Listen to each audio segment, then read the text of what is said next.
इससे पहले के अध्याय में अभी तक हम लोगों ने मौलिक अधिकार के बारे में पढ़ रहे हैं। भाग 1 पढ़ा हम लोगों ने, भाग 2 पढ़ा, भाग 3 जिसमें मौलिक अधिकार है, उसी को हम लोगों ने आरंभ किया था। सबसे पहले हमने अनुच्छेद 12 को समझा, है ना? फिर अनुच्छेद 13 को समझा, फिर इसके बाद हम लोगों ने अनुच्छेद 14 पढ़ा और 15 पढ़ा। अभी तक हम लोगों ने यही अनुच्छेद पढ़े हैं जो यहाँ दिख रहे हैं। इसके अलावा आज हम लोगों को 16वां अनुच्छेद पढ़ना है और यहाँ मैंने बताया था 14 से लेकर के 18 अनुच्छेद तक समता के अधिकार के बारे में परिचर्चा है। बहुत सारे उपबंध जो हैं, 5 अनुच्छेद हैं, इनमें बातें जो भी हैं वो हम लोग पढ़ रहे हैं। हम लोगों ने पढ़ा कि समानता की बात करता है, विधि के समक्ष समता की बात करता है अनुच्छेद 14 है। फिर हमने बताया था कल 15वां अनुच्छेद आपको यहाँ पढ़ाया, जो कि करता है कि राज्य किसी भी नागरिक के साथ केवल धर्म, मूल वंश, जाति या लिंग या जन्म स्थान के आधार पर भेद नहीं करेगा। ठीक है, ये पढ़ा। आज हम जी लोगों सर। को यही पढ़ना है अनुच्छेद 16 के बारे में। 16 अनुच्छेद क्या कहता है हम लोग देखते हैं।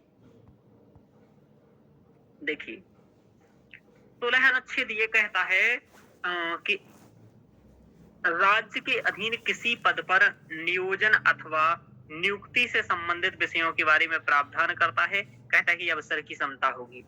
तो इसमें भी क्या है कि 4 अनुच्छेद इसके भी हैं। ठीक है, हम देखते हैं सब आर्टिकल।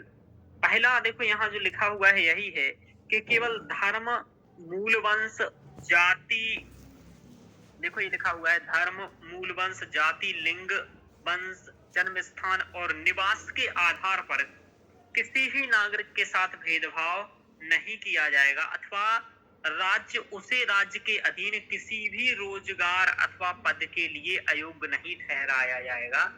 ये कहने का अभिप्राय है कि आपको कोई नौकरी का कार्य करना है या कोई जॉब की योग्यता की जब बात आती है, तो आपकी योग्यता में व्यवधान धर्म, मूल वंश, जाति, लिंग, वंश, जन्म ये सब नहीं बनेगा। समझ पाए हो कि आप किस वंश से हो, किस जाति से हो, ये सब आपको कोई पूछेगा नहीं ऐसे। ठीक है, ध्यान रखिएगा।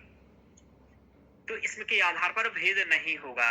इसके अलावा अन्य आधारों पर भेद किया जा सकता है। अब हम लोग आगे पढ़ते हैं इसके बारे में।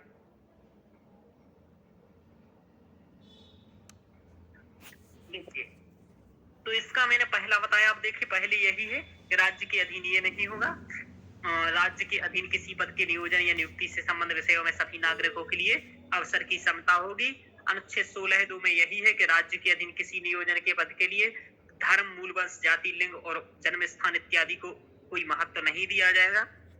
अब क्या है 16(3) में यह उल्लेख है कि इस अनुच्छेद की कोई बात संसद को ऐसी विधि बनाने में निवारित नहीं करेगी जो किसी राज्य, संघ राज्य क्षेत्र की सरकार या उसमें किसी स्थानीय अन्य प्राधिकारी के अधीन वाले वर्ग या वर्गों के पद नियोजन अथवा नियुक्ति के संबंध में कुल मिलाकर के ऐसा कि संसद इस संदर्भ में कानून बना सकेगी।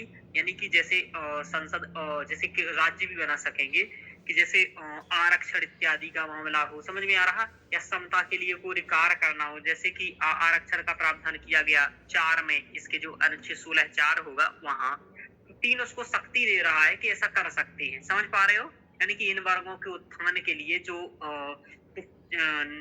जो सामाजिक रूप से पिछड़े रहे हैं, ठीक है ना, जैसे एसटी, एससी, ओबीसी इत्यादि, तो इनके लिए नौकरी में उन्नति के लिए, प्रोन्नति के लिए आरक्षण इत्यादि का प्रावधान कर सकेगा राज्य। समझ पा रहे हो? ये इसमें है।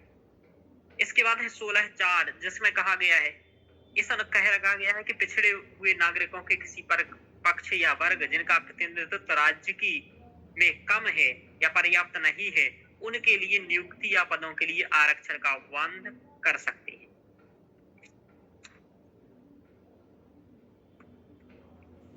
चलिए, अब हम लोग इसके आगे इसके बारे में पढ़ेंगे, है ना। देखो, यहाँ देखो क्या लिखा हुआ है। अवसर की समता के इसमें 4 अपवाद हैं। यानी कि देखो, सामान्यतः तो ये कह दिया कि कोई भेदभाव नहीं करेगा, लेकिन इसके कुछ अपवाद हैं। वो अपवाद क्या है हम यहाँ दिखा रहे हैं। संसद किसी राज्य अथवा संघ राज्य क्षेत्र अथवा स्थानीय प्राधिकरण अथवा अन्य प्राधिकरण, केवल आंध्र प्रदेश और तेलंगाना में, किसी नियोजन अथवा नियुक्ति के लिए निवास की शर्त निर्धारित कर सकती है। यानी कि संसद चाहे तो निवास की शर्त निर्धारित कर सकती है कि यहाँ का व्यक्ति है, इस आधार पर ऐसा होगा, तो इसमें है कि निवास की शर्त आरोपित कर सकते हैं। दूसरा, राज्य किसी ऐसे पिछड़े वर्ग के लिए जिसका राज्य की सेवाओं में पर्याप्त प्रतिनिधित्व नहीं है, नियुक्ति अथवा पदों में आरक्षण का भी प्रावधान कर सकता है। यानी कि आरक्षण का भी प्रावधान इसमें किया जा सकेगा। कानून के तहत यह व्यवस्था की जा सकती है कि किसी धार्मिक अथवा सांप्रदायिक संस्था से संबंधित कार्यालय का पदाधिकारी अथवा उसकी शासी निकाय का सदस्य किसी धर्म विशेष या संप्रदाय विशेष से हो। देखो क्या होता है कि ये व्यवस्था हो सकती है, जैसे कोई धार्मिक है या सांप्रदायिक संस्था है, तो उसका जो होगा भाई वो उसके धर्म विशेष का हो सकता है, तो ऐसा भी हो सकता है, ध्यान रखो। और लास्ट में जो अभी जोड़ा गया था है ना 16(6) में, राज्य को ईडब्ल्यूएस से संबंधित किसी भी नागरिकों की नियुक्ति में 10% तक का आरक्षण करने की अनुमति है, तो ये वाला है। तो इसके तहत ये जो मैंने अब बताए हैं यह अपवाद है, ध्यान रखिए। समझ पा रहे हो? यहाँ जो ये लिखा हुआ है सम्मिलित रूप से जो अनुच्छेद 16 के सब आर्टिकल है उन्हीं का लिखा हुआ है। समझ पा रहे हो? जी सर। हाँ, अब देखो इससे सारे इसमें कई सारे वो रहे हैं आरक्षण का जो प्रावधान है। अब थोड़ा सा आरक्षण के बारे में यहाँ लिखा हुआ है कि आरक्षण का क्या कैसा रहा और कब से आरक्षण, चूंकि आरक्षण के जो दो मूल आधार स्रोत है ना अनुच्छेद है वह 15 और 16 है। समझ पा रहे हो? अब देखो जी सर। तो सबसे पहले 1953 में काका कालेलकर की अध्यक्षता में पहला पिछड़ा वर्ग आयोग गठित किया गया था। ठीक है, पिछड़ा वर्ग यानी कि इनकी समस्याओं इत्यादि के लिए गठित किया गया था।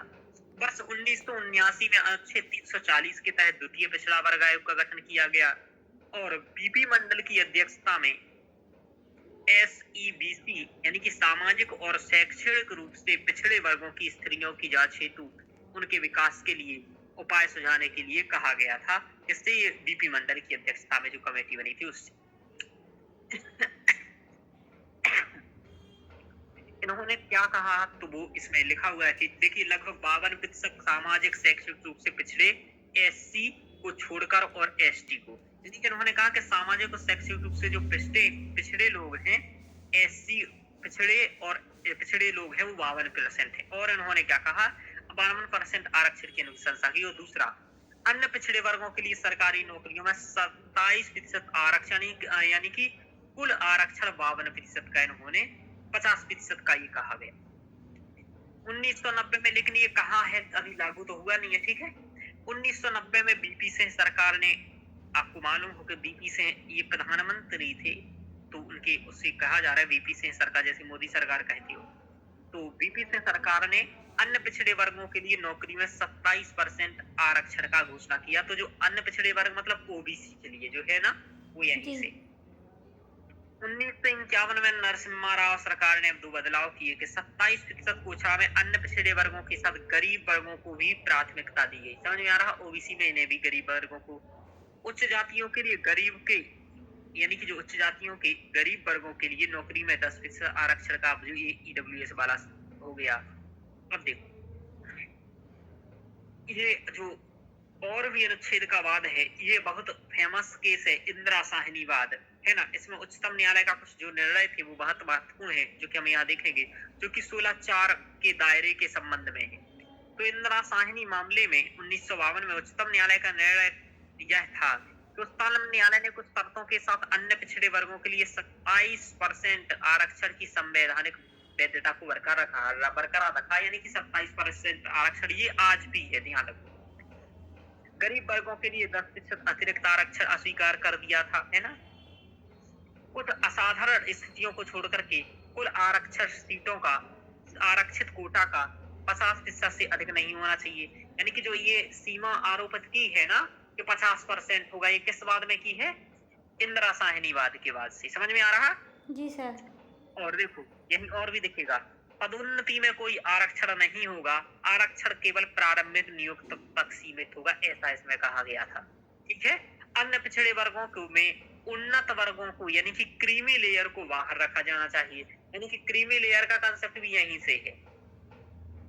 रिक्तियों के मामले में कैरी फॉरवर्ड नियम वैध है, यानी कि 50% नियम का उल्लंघन नहीं होना चाहिए, यानी कि रिक्तियों में भी 50% का नियम का उल्लंघन होना चाहिए, यानी कि आरक्षण 50 से ज्यादा नहीं होना चाहिए, सीधी सादी बात।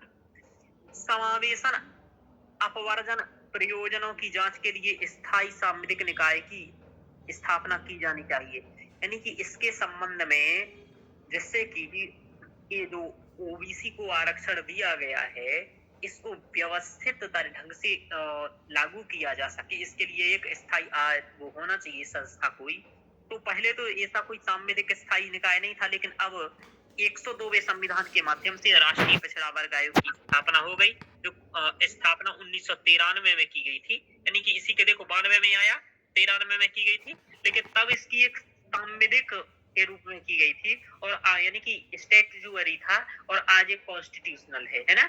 तो ये आज इस संवैधानिक दर्जा इसे प्रदान कर दिया गया 2018 में 102वें संविधान संशोधन के माध्यम से। तो पहला यह एक सांविधिक निकाय था और अब एक संवैधानिक निकाय है, समझ पा रहे हो? जी सर। इससे भी यूपीएससी में क्वेश्चन आ चुका है, राष्ट्रीय पिछड़ा वर्ग आयोग से। तो कुल मिलाकर के ये आरक्षण का प्रावधान है, यानी कि आरक्षण का वर्तमान में प्रावधान तो आप लोगों को मालूम ही है, यही है कि ओबीसी के लिए 27% आरक्षण का प्रावधान है। क्रीमी लेयर की अवधारणा भी है, 50% से ज्यादा नहीं होना चाहिए। ईडब्ल्यूएस का एक्स्ट्रा में आया है तो वो इसके अंतर्गत नहीं है, ध्यान रखोगे। अब देखो, अब बात ये आती है कि आरक्षण क्यों जरूरी है, क्या समझ पा रहे हो? जी सर। अब देखो, आरक्षण के बारे में कई चीजें मुद्दे आते हैं, बहुत ही गंभीर मुद्दा है, लेकिन थोड़ी बहुत हम लोग यहाँ चर्चा जरूर करेंगे, है ना। बोलिए। तो मैं आपसे पूछता हूँ, शिल्पा जी आवाज आ रही है, बोल पा रही हूँ? हाँ सर, आ रही है आवाज। हाँ, तो आपको क्या लगता है, आरक्षण होना चाहिए या नहीं होना चाहिए? सर, होना भी चाहिए और नहीं भी होना चाहिए। हाँ, क्यों होना चाहिए बताओ?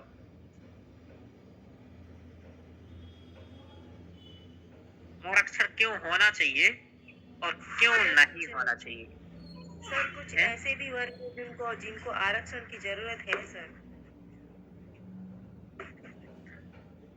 कुछ ऐसे भी लोग हैं कि जिनको आरक्षण की जरूरत है सर। कौन लोग, जैसे कि?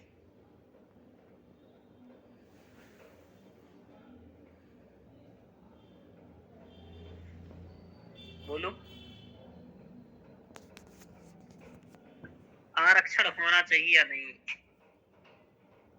होना चाहिए, तो क्यों होना चाहिए? चलो, और कोई बताओ। सर, अनुच्छेद 14 की को प्राप्त करने हेतु आरक्षण आवश्यक है, जो जिसमें कहा है विधि के समान संरक्षण। Very good. यानी कि हमारे यहाँ कई जो सामाजिक रूप से पिछड़े हैं, शैक्षिक रूप से पिछड़े हैं, इनके लिए आवश्यकता है इसकी, यानी कि उन समुदायों के लिए जो सामाजिक व शैक्षिक रूप से क्या है,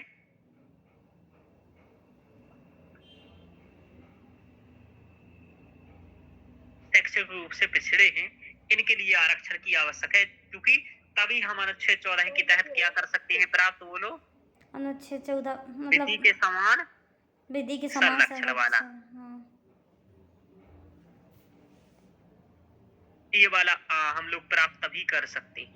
तो ये तर्क एक है कि होना चाहिए, क्योंकि कई लोग अभी हमारे यहाँ सामाजिक रूप से पिछड़े हुए हैं। इसके अलावा क्यों होना चाहिए आरक्षण, और बताओ? एक तर्क तो हो गया, सोचो।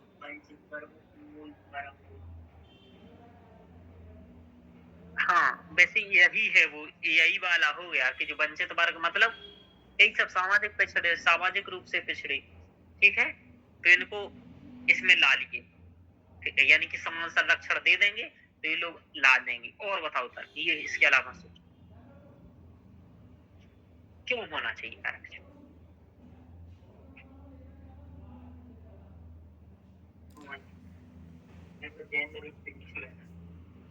सर सामाजिक न्याय। एसडीजी लक्ष्य प्राप्त करने एसडीजी लक्ष्य प्राप्त करने हेतु आवश्यक है आरक्षण प्राप्त करना, क्योंकि सर जब तक सभी मतलब जो निचले तबके के लोग हैं वो जब तक ठीक है, पर एक मेन पॉइंट अभी भी पीछे है। चलो, सतत विकास लक्ष्य के लिए जैसे कि अनुच्छेद 10 हो गया, अनुच्छेद सॉरी एसडीजी 5 और 10 हो गया। चलो, सामान्य न्याय, सामाजिक न्याय हो गया। वैसे यही पॉइंट घुमा फिरा करके है। सामाजिक न्याय मतलब सामाजिक सेक्स, ठीक है, सामाजिक न्याय स्थापित करने के उद्देश्य से। लेकिन मेन पॉइंट सर राजनीतिक न्याय भी हो जाएगा स्थापित करने हेतु। हाँ, राजनीतिक न्याय भी हो जाएगा। सामाजिक, आर्थिक, राजनीतिक न्याय एक ही साथ कह दो सब। जी सर। नहीं, 5 पॉइंट में केवल न्याय न्याय कहते रहोगे तुम लोग। हाँ सर। हाँ, चलो और सोचो, आरक्षण क्यों? ये लोगों को बताओ ना, जो आरक्षण की डिबेट में तुम देखते हो, क्यों कहते हैं आरक्षण?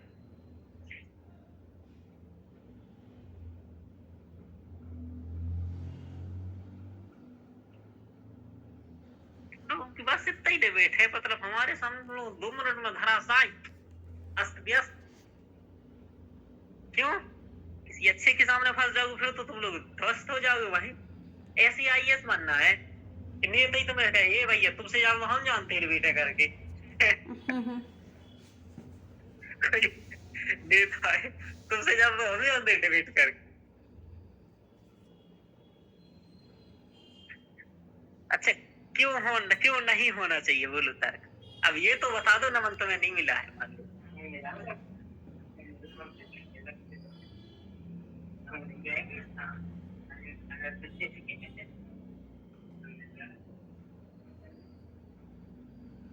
पॉइंट तो यहाँ तो लिखना पड़ेंगे।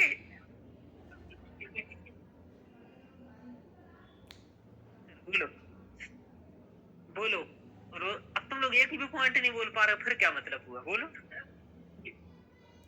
सर यहाँ भी सामाजिक न्याय आ जाएगा, क्योंकि तुम योग्यता किसी में बराबर है और किसी के कम मार्क्स आ रहे, योग्यता मतलब किसी की कम है और किसी की ज़्यादा है, और तुमने बराबर मतलब उसको दे दिया। उसमें एक के 50 नंबर आ रहे हैं किसी चीज़ में और एक के आ रहे 70 नंबर, तो 70 नंबर वाला पास नहीं हो रहा है लेकिन 50 वाला हो रहा है। तो ये हतोत्साहित करता है व्यक्तियों को। किसी क्या कहता है? हतोत्साहित। यही कहना चाह रही हो। दूसरा कहता है गुणवत्ता प्रभावित होती है। समझ में आ रहा? जी सर। आरक्षण से गुणवत्ता प्रभावित होती है।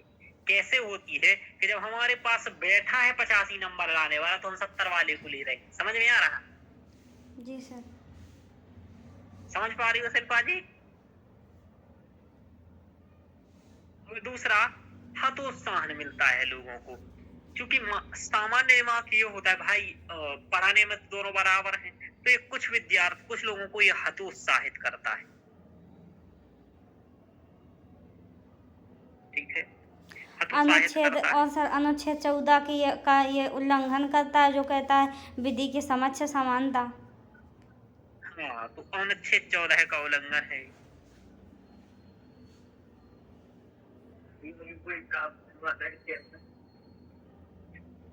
जो पैसे देगा उसके पक्ष में बोलेंगे।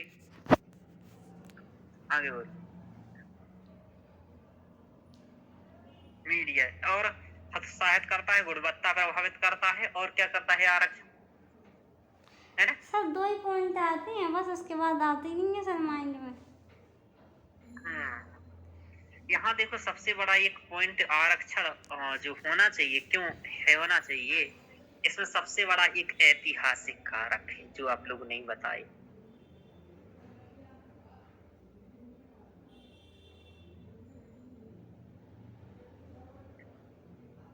ऐतिहासिक भेदभाव। समझ में आ रहा?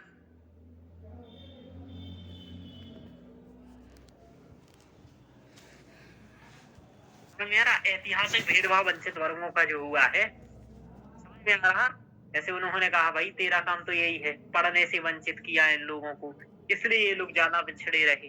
तो ऐतिहासिक भेदभाव जो वंचित वर्गों के साथ किया गया वह, तो इसलिए वो पीछे हैं, इसलिए उन्हें सतत यानी कि सामाजिक न्याय स्थापित करने या उन्हें सामाजिक शैक्षिक रूप से वो पिछड़े होने उन्नत कोटि में लाने के लिए, या फिर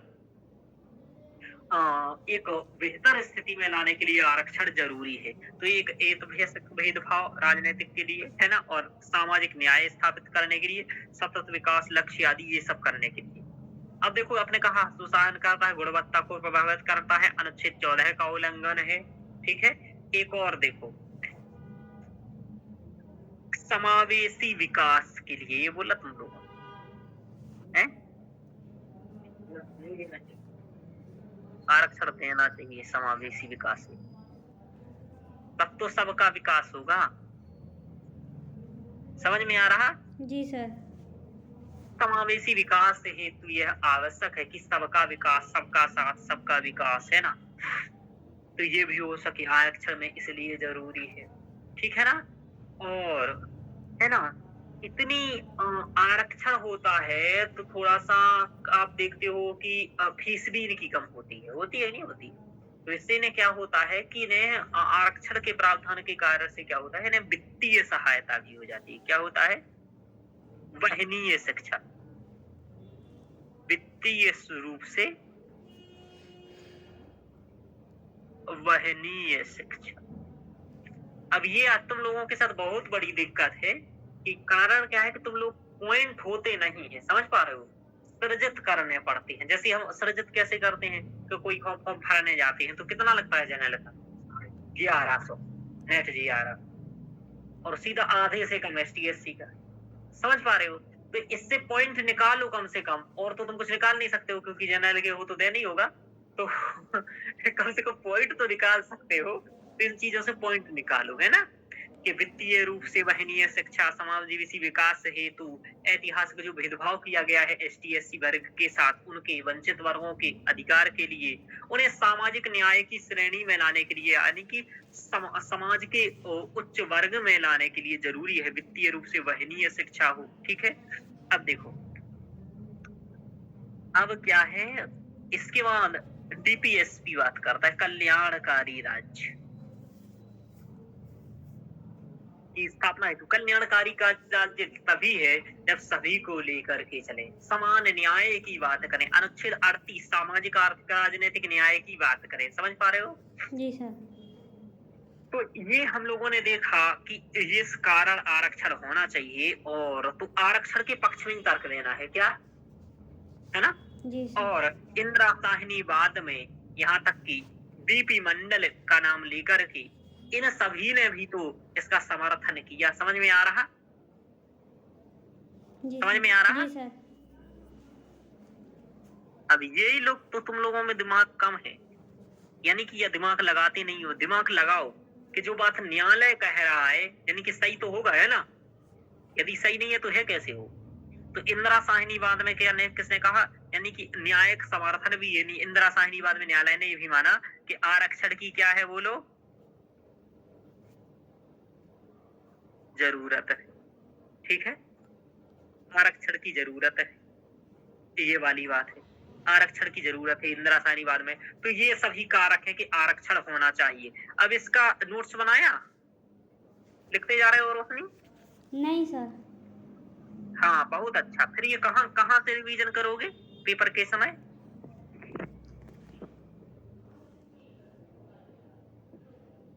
देखो, नोट्स में सब कुछ नहीं लिख के आएगा, ऐसे प्रीलिम्स के साथ जो चीजें मैं मेंस को पढ़ाऊंगा उसमें देखो, आरक्षण का मैंने यही बात कर, विधि के शासन का उसी दिन बात किया था, तो हो गया। विधि के शासन का बात कर दिया था मैंने, अनुच्छेद 14 के साथ कर दिया था कि नहीं किया था? जी। कि विधि का शासन क्या है, उसका महत्व क्या है। ऐसी आरक्षण की बात मैं यही सब पॉइंट कर दे रहा हूँ क्लियर, क्योंकि मुझे यही बैठ करके रात में सोच के लिखना पड़ता है नोट्स में, तो वही मैं डायरेक्ट यहाँ सोच के लिख देता हूँ तुम्हारे सामने, है ना। तो देखो, और मैं कंटेंट तो ये निकलता है अंदर से, होता कहीं नहीं है। चलिए, तो कल्याणकारी राज्य की स्थापना के लिए वित्तीय रूप से वहनीय शिक्षा इन लोगों के लिए हो पाती है आरक्षण के कारण। फॉर्म इत्यादि भर पाते हैं, वरना ये फॉर्म ही ना भर पाए कई लोग। समावेशी विकास, सबका साथ सबका विकास तभी हो सके वंचित वर्गों में, जो पूर्वोत्तर में है, जो जनजातीय लोग पिछड़े हैं। ऐतिहासिक भेदभाव जो हुआ है वंचित वर्गों के साथ, ST/SC के साथ, शूद्रों के नाम पर, वो सब यहाँ सब भरपाई हो रहा है इस आरक्षण के माध्यम से। सामाजिक न्याय स्थापित हो पाएगा, सतत विकास लक्ष्य की भी प्राप्ति होगी, क्योंकि अभी इन लोगों को शिक्षा नहीं मिल पा रही है तो ये सशक्त नहीं है ना। सार्वभौमिक शिक्षा भी हो पाएगी, समझ में आ रहा। और इंदिराशाहीवाद और विधिमंडलवाद जैसे लोगों ने यह आरक्षण को सही माना। इसका अभिप्राय यह कि वस्तुतः आरक्षण की व्यवस्था एक सही व्यवस्था है। अब इसमें जी दिक्कत सर। दो आती है कि गुणवत्ता प्रभावित होती है। समझ में आ रहा? जी सर। हाँ, और एक कुछ विद्यार्थियों को ये हतोत्साहित करती है। और बड़ा पॉइंट नहीं लिखा, बताओ सबसे बड़ा पॉइंट क्या है बताओ। इन दोनों के अलावा भी है एक पॉइंट, सोचो क्या है?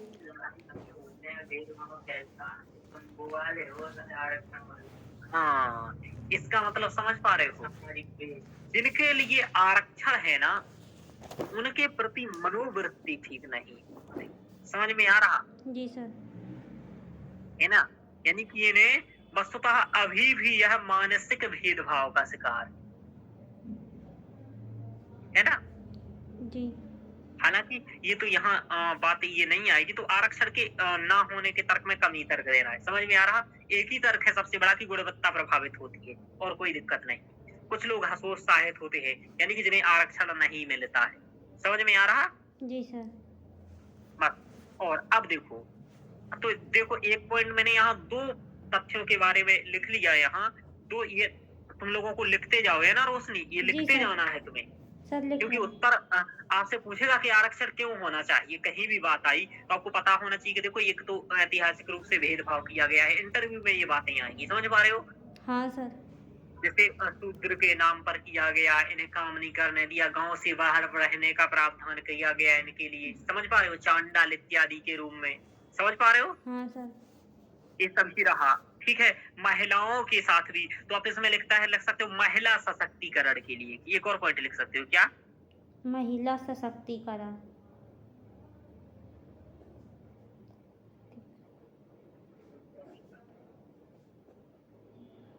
महिलाओं के साथ भी भेदभाव हुआ है। कैसे हुआ है जानते हो, है ना? पढ़ने नहीं दिया, स्कूल नहीं जाने दिया, ये सब। तो आरक्षण नहीं होना चाहिए, इसके बारे में तो कम ही तर्क देने हैं। अब देखो दिक्कत क्या है आरक्षण के साथ। अब अभी तो हम लोगों ने बताया कि आरक्षण होना चाहिए क्यों, नहीं होना चाहिए क्यों। अब इसमें आरक्षण में समस्याएं क्या है बोलो।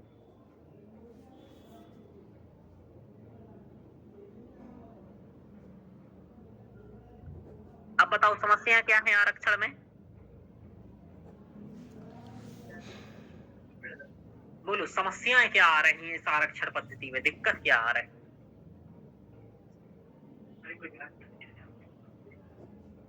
आरक्षण क्यों आ रहा है? सोचो पॉइंट, ऐसे काम नहीं चलेगा। नहीं तो हो गया वो यूपीएससी, फिर तो छोड़ो तुम लोग यूपीएससी। बोलो, कथा नहीं सुनना है शिल्पा जी, ये समझ रहे हो?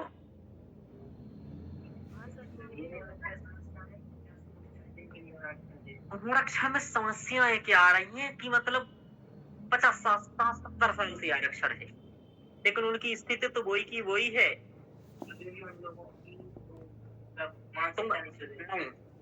तुम किस लिए आरक्षण दिए थे बताओ? मतलब सरकार क्यों आरक्षण दी थी? सर सर भेदभाव नहीं है। आर्थिक और हाँ, बोलो। शैक्षणिक रूप से पिछड़े होने पर मतलब आरक्षण मिल रहा है, लेकिन अब जिनकी स्थिति नहीं, सही हो गई अभी नहीं आर्थिक मिल रहा है रूप इस से। आधार पर। जी सर। आरक्षण किस आधार पर दिया जा रहा है बताओ? क्या? केवल ईडब्ल्यूएस को छोड़ दो, सामाजिक और शैक्षणिक आधार पर। किस पर? सामाजिक और शैक्षणिक आधार पर। हाँ, तुम लोग पढ़ रहे हो लेकिन ध्यान कुछ नहीं दे रहे हो। ये सब क्या लिखा था इस अनुच्छेद में? हर जगह देखो ये क्या लिखा है, सामाजिक और क्या लिखा है? शैक्षणिक रूप से पिछड़े वर्ग। हाँ, तो सामाजिक और शैक्षणिक रूप से पिछड़े वर्ग। अब तुम्हें मुझे ये बताओ, जो शैक्षणिक रूप से पिछड़े हैं और सामाजिक रूप से पिछड़े थे, वो तो आज भी पिछड़े हैं। हाँ सर। और 70 वर्ष आरक्षण के हो चुके हैं। तो ये फिर आरक्षण का मतलब क्या हुआ? समझ पा रहे हो कि जो तो अब तुम क्या देखते हो, यूपीएससी में सिलेक्शन होता है, मान लो 700 सीट है, तो 700 में से जनरल कितने होते हैं मालूम है? हाँ सर 300 से प्लस। 4। हाँ सर 300 प्लस जनरल होते हैं। और बाकी तीनों वर्ग जो कि 75% 70% जनसंख्या का प्रतिनिधित्व करते हैं, वो सब 400 में निपट जाते हैं। समझ पा रहे हो? तो ये मिल किसको रहा है यार? अच्छा, जा कहाँ रहा है भाई? कहाँ गया ये माहौल? ये तुम लोगों का दिमाग नहीं चल रहा है, ये चलाना है दिमाग कि इन्हें मिल क्यों नहीं रहा है भैया। ये तो जैसे कि तैसे, तुम्हें नहीं लगता है गांव में जाकर के देख करके भैया ये तो यही रहेंगे? ऐसे बोलते हो कि नहीं बोलते हो? सर गुणवत्तापूर्ण शिक्षा ही नहीं मिल पा रही है तो फिर वो आ ही नहीं पा रहे हैं यहाँ पर। ये भी तो नहीं, गुणवत्तापूर्ण, हाँ ये भी एक मतलब गुणवत्तापूर्ण शिक्षा एक कारक है, बिल्कुल है। बोलो शिल्पा जी, कहाँ जा रहा है फिर ये आरक्षण? यानी कि पहली सबसे बड़ी समस्या है इसमें कि जिनके लिए आरक्षण का प्रावधान किया गया था, उन्हें इसका अपेक्षित लाभ प्राप्त नहीं हो पा रहा है। समझ में आ रहा पहला समस्या क्या है? जी सर। क्या ये लग रहा है तुम लोगों को? नहीं लगता है? ये बात समझ में आती है कि नहीं आती है? हाँ सर। अपेक्षित लाभ प्राप्त नहीं हो पा रहा है, ऐसा नहीं है लोगों को लाभ प्राप्त नहीं हो रहा है। समझ में आ रहा? हाँ सर। कुछ तो ले जा रहे हैं लेकिन कुछ नहीं ले पा रहे हैं। समझ में आ रहा? समझ पा रहे हो? जी सर। लेकिन सर कैसे हाँ। कैसे नहीं प्राप्त हो पा रहा? थोड़ा ये चीज का ऐसे प्राप्त नहीं हो पा रहा है, अब मैं बताता हूँ। आपके गांव को सोचो, मतलब व्यवहारिक स्थिति को जैसे सोच लोगे ना, उस दिन सब लाभ हो जाएगा तुम लोगों को। समझ में आ रहा? मैं आपको बताता, मतलब ऐसा उदाहरण देना नहीं चाहिए पर मैं दे रहा हूँ, तो इसको ऐसा अन्यथा नहीं लेना है, पर मैं बिल्कुल सिचुएशन पॉइंट बताने के लिए कह रहा हूँ। मेरे गांव में लगभग 100 लोग, उदाहरण मतलब मेरा गांव नहीं, ये सब समझने के लिए बोले। जी सर। 100 लोग एसटी के हैं और एसटी के 100 घर। जी। समझ में आ रहा? जी। जिनमें से केवल 3 घर के लोग ही ऐसे हैं जो अपने बच्चों को शिक्षा दे पाए। समझ में आ रहा? जी सर। शिक्षा दे पाए हैं या दे रहे हैं या शिक्षा देने में समर्थ हैं। तो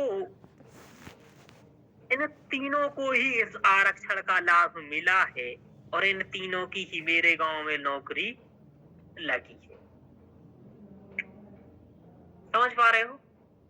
यानी कि इन तीनों को तो वैसे भी जरूरत नहीं थी आरक्षण की। समझ पा रहे हो? क्योंकि जो ये 3 है मेरे गांव में, इन तीनों के पिता ही सरकारी मास्टर हैं।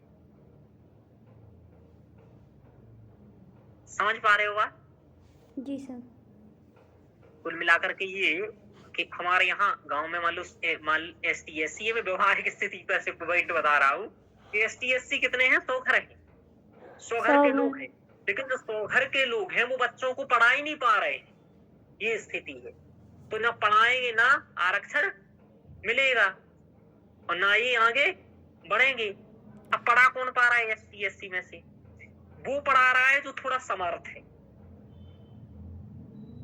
जी सर। जी सर। और जहां समर्थ है उन्हें ही फिर आगे जाकर के आरक्षण मिल पा रहा है, तो वो लाभ ले पा रहे हैं। उन्हें नहीं भी मिलता तो भी वो आगे बढ़ जाता।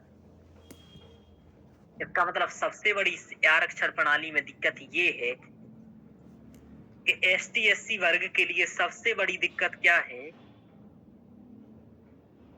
केवल आरक्षण देना ही नहीं है, इनके लिए जो सबसे बड़ी जो बेसिक या स्कूली शिक्षा है, क्या है?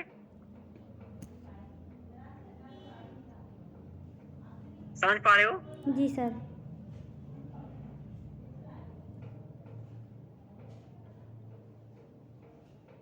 बेसिक शिक्षा की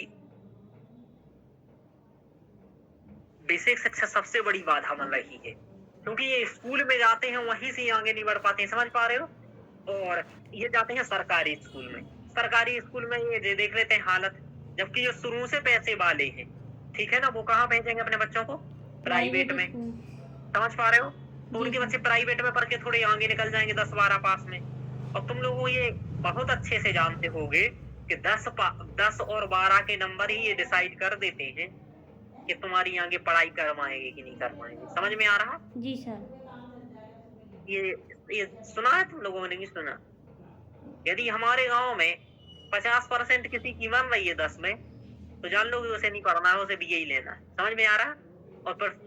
और तहसील के कॉलेज में, प्राइवेट में उसका नाम, सरकारी में ऐसे ही नाम चढ़ जाना है। हाँ सर। 10 में जिसका 80-90% बना, 75% बना, उसे ही आगे की शिक्षा मिलना है। इसका मतलब क्या है? उसका भविष्य डिसाइड क्या कर रहा है? परसेंटेज तो तब बनेगी जब अच्छी पढ़ाई हो पाएगी स्कूल में। ना स्कूल में अच्छी पढ़ाई, तो ना सर अच्छी वही है, परसेंटेज, आर्थिक कारण जिम्मेदार है इसमें, और क्या है। यानी कि बेसिक शिक्षा की गुणवत्ता बढ़ानी जरूरी है आरक्षण से ज्यादा, जी सर। है ना? जी। है ना? स्कूली शिक्षा या बेसिक शिक्षा की गुणवत्ता का स्तर भी आरक्षण को क्या कर रहा है? भी, है ना, वंचित वर्गों को आरक्षण का लाभ नहीं लेने दे रहा है। किसको? यानी कि स्कूली शिक्षा या बेसिक शिक्षा की निम्न गुणवत्ता, कैसी गुणवत्ता? निम्न गुणवत्ता, सॉरी गलत लिख, बेसिक शिक्षा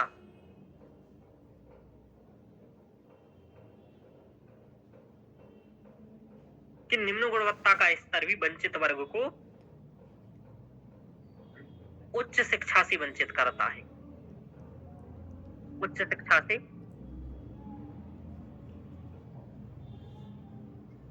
वंचित करता है। और यही फिर क्या करता है? आरक्षण से भी क्या करता है? वंचित करता है।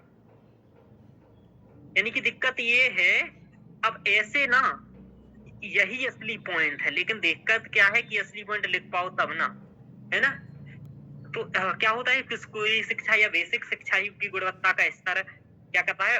वंचित वर्ग को उच्च शिक्षा से वंचित कर देता है। ये लोग 8-10 के ऊपर जा ही नहीं पाते हैं, समझ पा रहे हो। तो आरक्षण ने मिलेगा कहाँ से, समझ पा रहे हो? हाँ शिल्पा जी। हाँ सर। हाँ, एक बात आप लोगों को मैं बता दे रहा हूँ, आप लोग आईएएस कभी किसी दूसरे के दिमाग चलाने से नहीं बनोगे। तो केवल यदि कथा सुनोगे तो कभी आईएएस नहीं बनोगे। खुद सोचो पॉइंट कुछ, क्योंकि यदि मेरा दिमाग चलेगा तो मैं आईएएस बनूंगा, आप लोग नहीं। तो इसलिए आप लोग दिमाग चलाओ अपना, क्योंकि वहां पॉइंट आपको सोचना है। आरक्षण वंचित करता है, और क्या वंचित कर रहा है? यानी कि इनको लाभ नहीं मिल रहा है, फिर मिल किसको रहा है? फिर मिल किसको रहा है ना। तो सबसे बड़ा क्या मिल रहा है उन्हें? किन्हें? देख लो यहाँ, जो यहाँ लिखा हुआ है, क्या नाम था इसका? एक मिनट, एक अच्छा शब्द क्रीमी लेयर के लिए एक अच्छा शब्द लिखा था यहाँ, उन्नत वर्गों को। यानी कि यहाँ आरक्षण में दिक्कत क्या है? आरक्षण का लाभ कौन ले रहे हैं?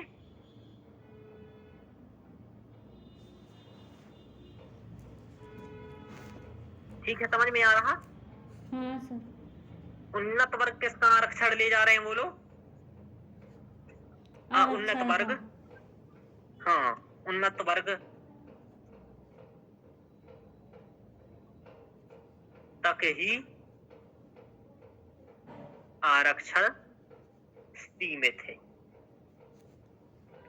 अब देखो, जैसे कि अब मैं आपको बताऊं, क्रीमी लेयर का कंसेप्ट है। क्या क्रीमी लेयर का कंसेप्ट सिर्फ ओबीसी के लिए है या एसटी एससी के लिए भी है? बताइए। सिर्फ सर ओबीसी के लिए। वेरी गुड, ये ओबीसी के लिए है। तो फिर ST जो मेरे गांव के 3 लोग बन गए हैं सरकारी नौकरी में, उनके पिताजी भी हैं, उनके बच्चे भी हैं, समझ पा रहे हो? जी सर। तो पिताजी और बच्चे जब दोनों सरकारी नौकरी में हैं तो बसपा उन्हें आरक्षण नहीं मिलना मिलना चाहिए। चाहिए। जो गांव के 97 SC/ST हैं जिन्हें नहीं मिल रहा है उन्हें मिलना चाहिए आरक्षण। यानी कि उन्नत वर्ग तक ही आरक्षण सीमित है ना।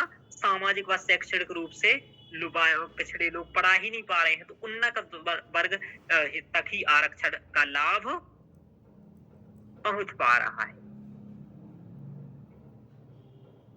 लाभ सीमित है ना।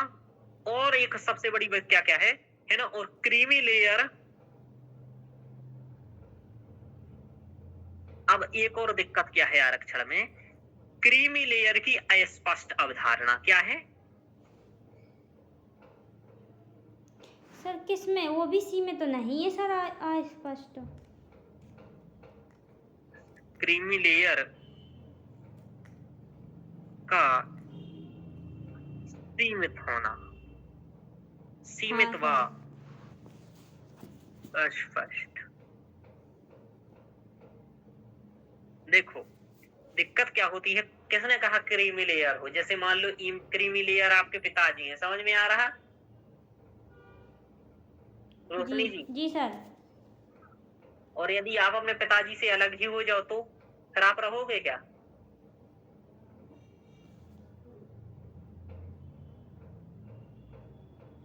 नहीं आया समझ में? नहीं सर। जैसे मेरे भैया है, ठीक है, जी। मेरे भैया है, मेरे भैया के नाम कोई मान लो जमीन नहीं है और मेरे भैया मेरे घर वालों से अलग हो जाए और सभी ID कागज घर सब अलग करा ले, तो उनके नाम क्या हुआ? कुछ नहीं हुआ, समझ पा रहे हो? हाँ, तो वो लाभ ले जाएंगे इसका, क्योंकि वो तो क्रीमी लेयर में नहीं आ रहे। तो कुल मिलाकर के कि क्या करता है दाव पेच हमारे यहाँ नहीं सर, ये वैसे ये ज़्यादा ठीक रहेगा कहना कि SC/ST में क्रीमी लेयर को मतलब नहीं है, उसमें शामिल नहीं किया गया क्रीमी लेयर वर्ग को। हाँ बिल्कुल। तो क्रीमी लेयर का सीमित व स्पष्ट होना, सीमित अपन इसलिए संदर्भ में कह रहे हैं कि जैसे ST/ST तक पहुंच नहीं, समझ में आ रहा? जी सर। ST का तक विस्तारित नहीं,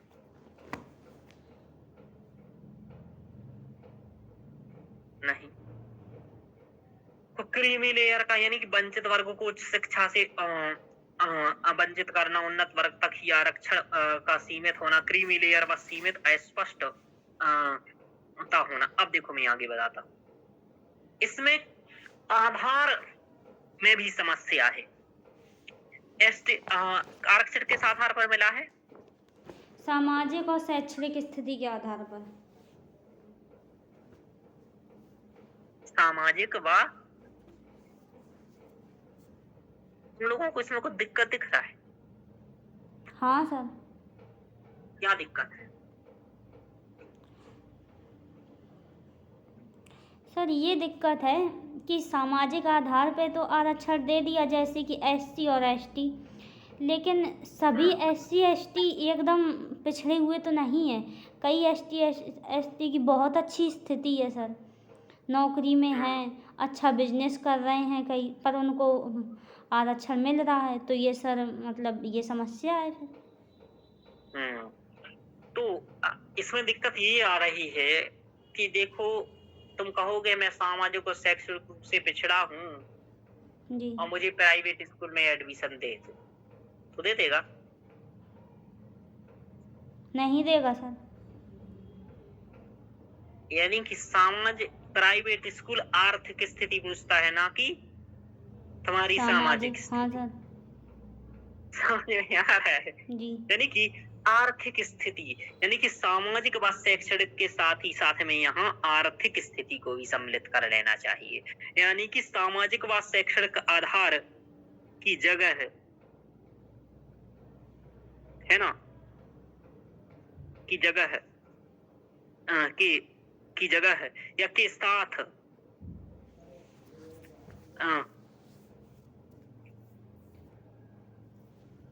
के साथ आर्थिक आधार भी अत्यंत महत्वपूर्ण है। समझ में आ रहा? यानी कि इनको समाज में कुछ लोग कहते हैं ना कि सामाजिक शैक्षणिक के साथ आर्थिक आधार होना चाहिए, तो देखो सामाजिक शैक्षणिक बना रहने दो। समझ में आ रहा? समझ पा रहे हो ना? एक आर्थिक आधार और जोड़ लो साथ में कि जो आर्थिक रूप से पिछड़े हैं। तो जो रोशनी जी आपने कहा, देखो सामाजिक और शैक्षणिक रूप से पिछड़े जरूर हो तुम। समझ में आ रहा? हाँ जैसे सर। किसी का पिताजी मास्टर बन गए हैं और दम से पैसा कमा रहे हैं। समझ में आ रहा? तो आपको क्या लगता है कि अब वो सामाजिक शैक्षणिक रूप से पिछड़े रहे हैं क्या? नहीं रहेगा सर। सामान्यतः नहीं रहेगा, क्योंकि व्यवहारिक जगत में आर्थिक स्थिति ही क्या डिसाइड करती है तुम्हारी? सामाजिक स्थिति। सामाजिक डिसाइड कर देती है। इसका सीधा सीधा मैं कारण बता दूं, जो मैंने 3 घर अपने नाम लिए ना 100 में से, उनको सभी ब्राह्मण अपने यहाँ शादी में बुलाते हैं। बाकी जो 97 हैं उनको नहीं बुलाते। इसका मतलब क्या समझे तुम लोग? सर्वे गुणाः कंचनमाश्रयन्ति धनान्यर्जयध्वम् धनान्यर्जयध्वम्। पैसे की जय जयकार होती है। समझ में आ रहा? जी कोई सर। शिवराज सिंह चौहान जी से कहता था कि तुम चौहान हो और हम ब्राह्मण हैं तो वोट नहीं देंगे, कहता था? फिर वहां जाति नहीं देखता था। क्यों? क्योंकि धनान्यर्जयध्वम् पदाद्य जयध्वम, यानी कि पद है भैया, IAS CM है। तो कुल मिलाकर के आर्थिक आधार बहुत जरूरी है। यानी कि अब इनका आर्थिक स्थिति सुधर गया है तो इनको नहीं मिलना चाहिए। तो यानी कि सामाजिक शैक्षणिक के साथ ही साथ इन वर्गों में भी हमें आर्थिक आधार को ध्यान देना चाहिए कि देखो तुम सामाजिक रूप से पिछड़े हो, शैक्षणिक रूप से भी पिछड़े हो और आर्थिक से पिछड़े हो, तभी आधार आरक्षण मिलेगा। यदि तुम आर्थिक से पिछड़े नहीं हो ना तो तुम हाँ। किसी भी प्राइवेट स्कूल में एडमिशन करा दो। समझ पा रहे हो? जी सर। तुम्हारे बच्चे को अच्छी शिक्षा मिल जाएगी। लेकिन तुम सामाजिक और लेकिन तुम आर्थिक रूप से पिछड़े हो और सामाजिक शैक्षणिक रूप से कितने ही मजबूत हो, तो तुम पढ़ा सकते हो क्या प्राइवेट में? नहीं सर। बोलो, कहीं अच्छी शिक्षा दे सकते हो? नहीं दे सकते।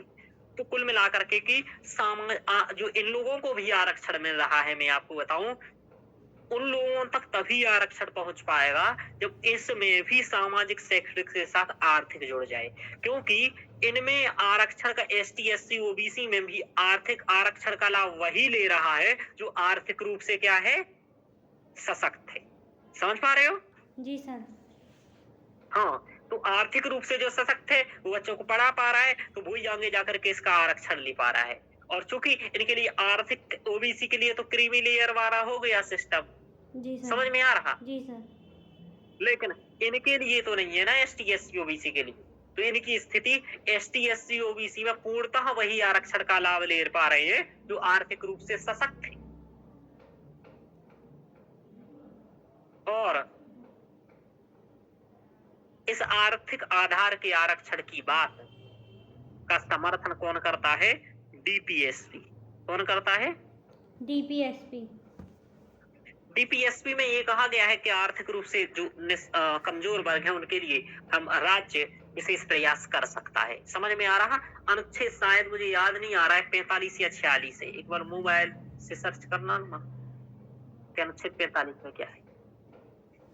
45 में या 46 में शायद ऐसा कुछ किया गया है प्रावधान DPSP में। तो ये है।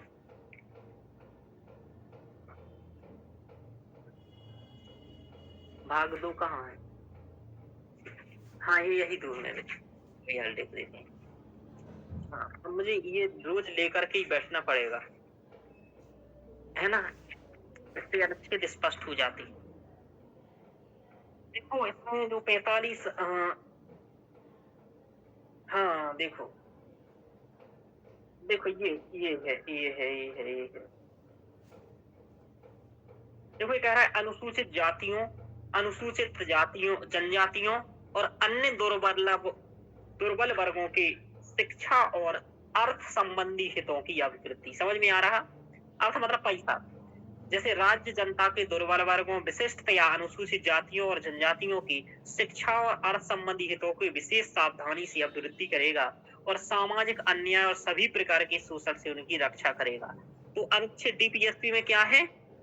46 46 ये बात करता है। यानी कि इसका समर्थन भी एसटी एससी के लिए क्या है बोलो?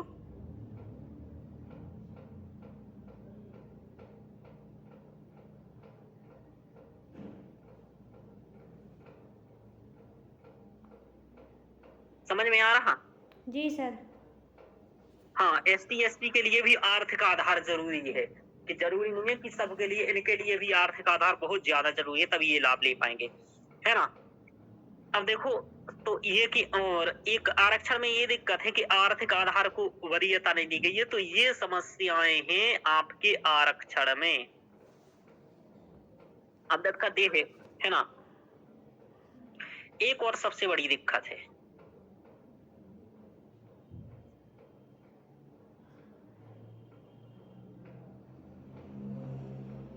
आरक्षण का जो लाभ है ना, इसके संदर्भ में सबसे बड़ी दिक्कत ये है कि आरक्षण का लाभ किन किन को हो रहा है, इसके आंकड़े।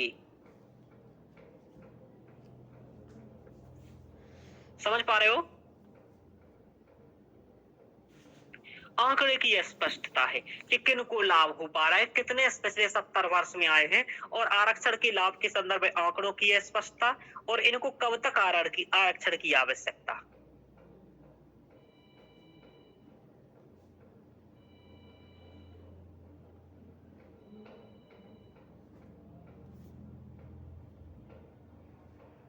समझ पा रहे हो बात? देखो, ऐसा तो हो नहीं सकता है कि जीवन भर तुम आरक्षण दिए रहो। समझ में आ रहा? इसलिए संविधान में जब आरक्षण लागू किया गया तो ये किया गया कि हर 10 साल पर आगे बढ़ाते रहेंगे जो जरूरत के अनुसार। समझ पा रहे हो? जी सर। इसका मतलब ये कि उनकी भी ये सोच थी कि जिस दिन हमारा थोड़ा सामाजिक शैक्षणिक स्थिति ठीक हो जाएगी तो हम ये आरक्षण वाला भेदभाव नहीं करेंगे, क्योंकि वस्तुतः अनुच्छेद 14 का क्या है? उल्लंघन है। उल्लंघन है, ये बात ध्यान रखो। और चूंकि इससे क्या होती है, एक मानसिक अब वो होता है, भेदभाव चलता है यहाँ। समझ पा रहे हो? हाँ सर। ये आपने कभी नहीं देखा हो तो जहाँ आरक्षण वाली डिबेट हो रही होती है ना, उसमें आप कमेंट में एक बार देखना। समझ में आया? वहां कमेंट में आपको मालूम चलेगा कि जिसके नीचे एसटी एसटी की जाति लगी होगी उनके आरक्षण देखना, उनके तर्क देखना, और जिनके पीछे यादव मतलब मिश्रा, दुबे, तिवारी ये सब लगा होगा, इनके तर्क देखना।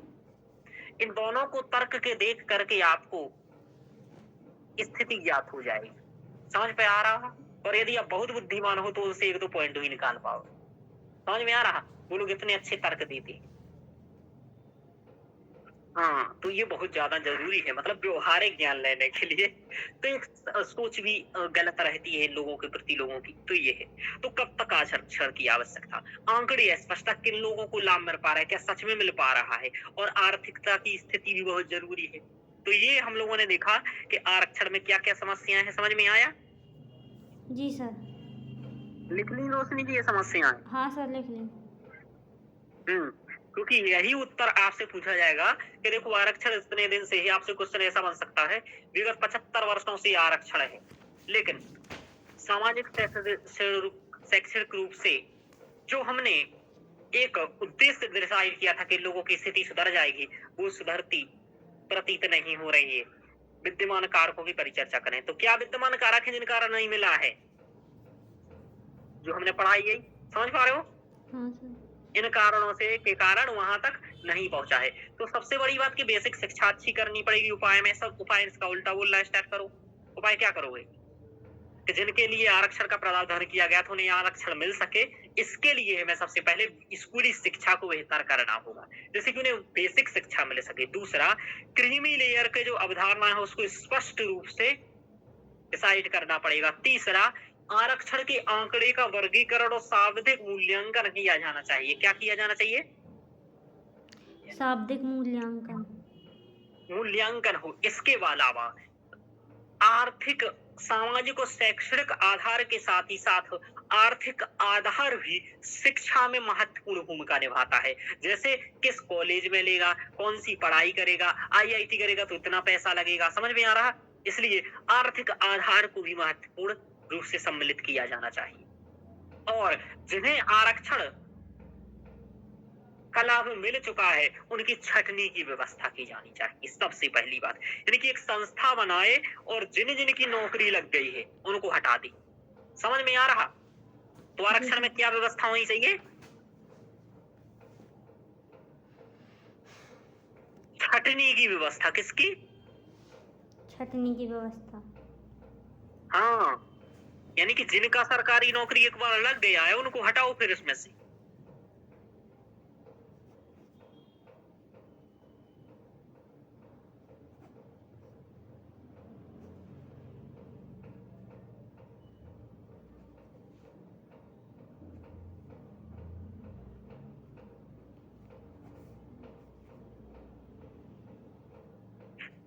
छटनी की व्यवस्था की जानी चाहिए कि भाई इसमें से जैसे क्रीमी लेयर है, इसी प्रकार एसटी एससी में भी क्रीमी लेयर हो।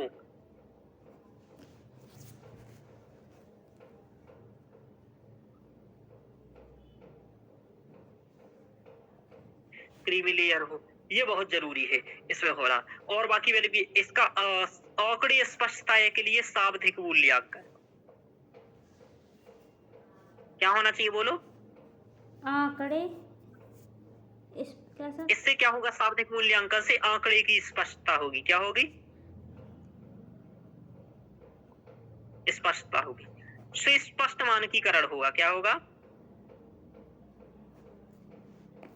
करण होगा। और इसके बल पर हम क्या कर सकेंगे? आगे की नीतियां डिसाइड कर सकेंगे। क्या कर सकेंगे? आगे की नीतियां डिसाइड कर सकेंगे। भविष्य की नीतियों की तो भविष्य की नीतियों का सुनियोजन कर सकेंगे। क्या कर सकेंगे? सुनियोजन। एक बात बताऊं, भाषा का बहुत बड़ा रोल है, समझ पा रहे हो? यदि भाषा नहीं है तुम लोगों के पास तो जीवन में पॉइंट नहीं लिख पाओगे, क्योंकि तुम देख रहे हो भविष्य की नीतियों का सुनियोजन कर सकेंगे।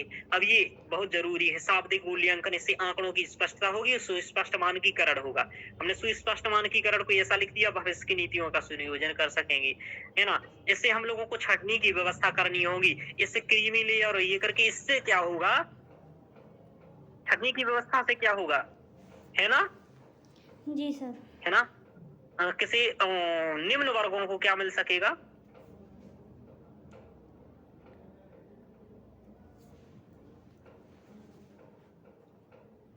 यानी कि आरक्षण की मूल भावना को तो ध्यान में रखना होगा।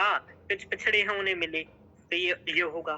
तो यानी कि निम्न वर्गों को आरक्षण का लाभ मिल सकेगा, इसलिए छटनी की व्यवस्था जरूरी है। शाब्दिक मूल्यांकन करना है जिससे कि आंकड़े स्पष्ट हों और इसी के आधार पर हम अगले 10 वर्ष के लिए आगे बढ़ाएंगे इसको। तो 10 वर्ष में कितने % को मिला, समझ पा रहे हो? हाँ सर। कितने एसटी ओबीसी की नौकरी लगी? जो 300 का डाटा था, मतलब 300 जनरल हो रहे थे, 400 ओबीसी तो वहां हो रहे थे, तो इनमें कितने बड़े? तो ये देखना बहुत जरूरी है।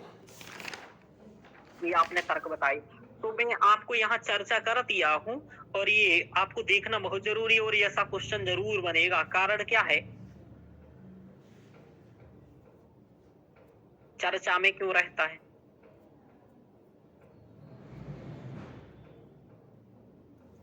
चर्चा में क्यों रहती है ये आरक्षण, बोलो?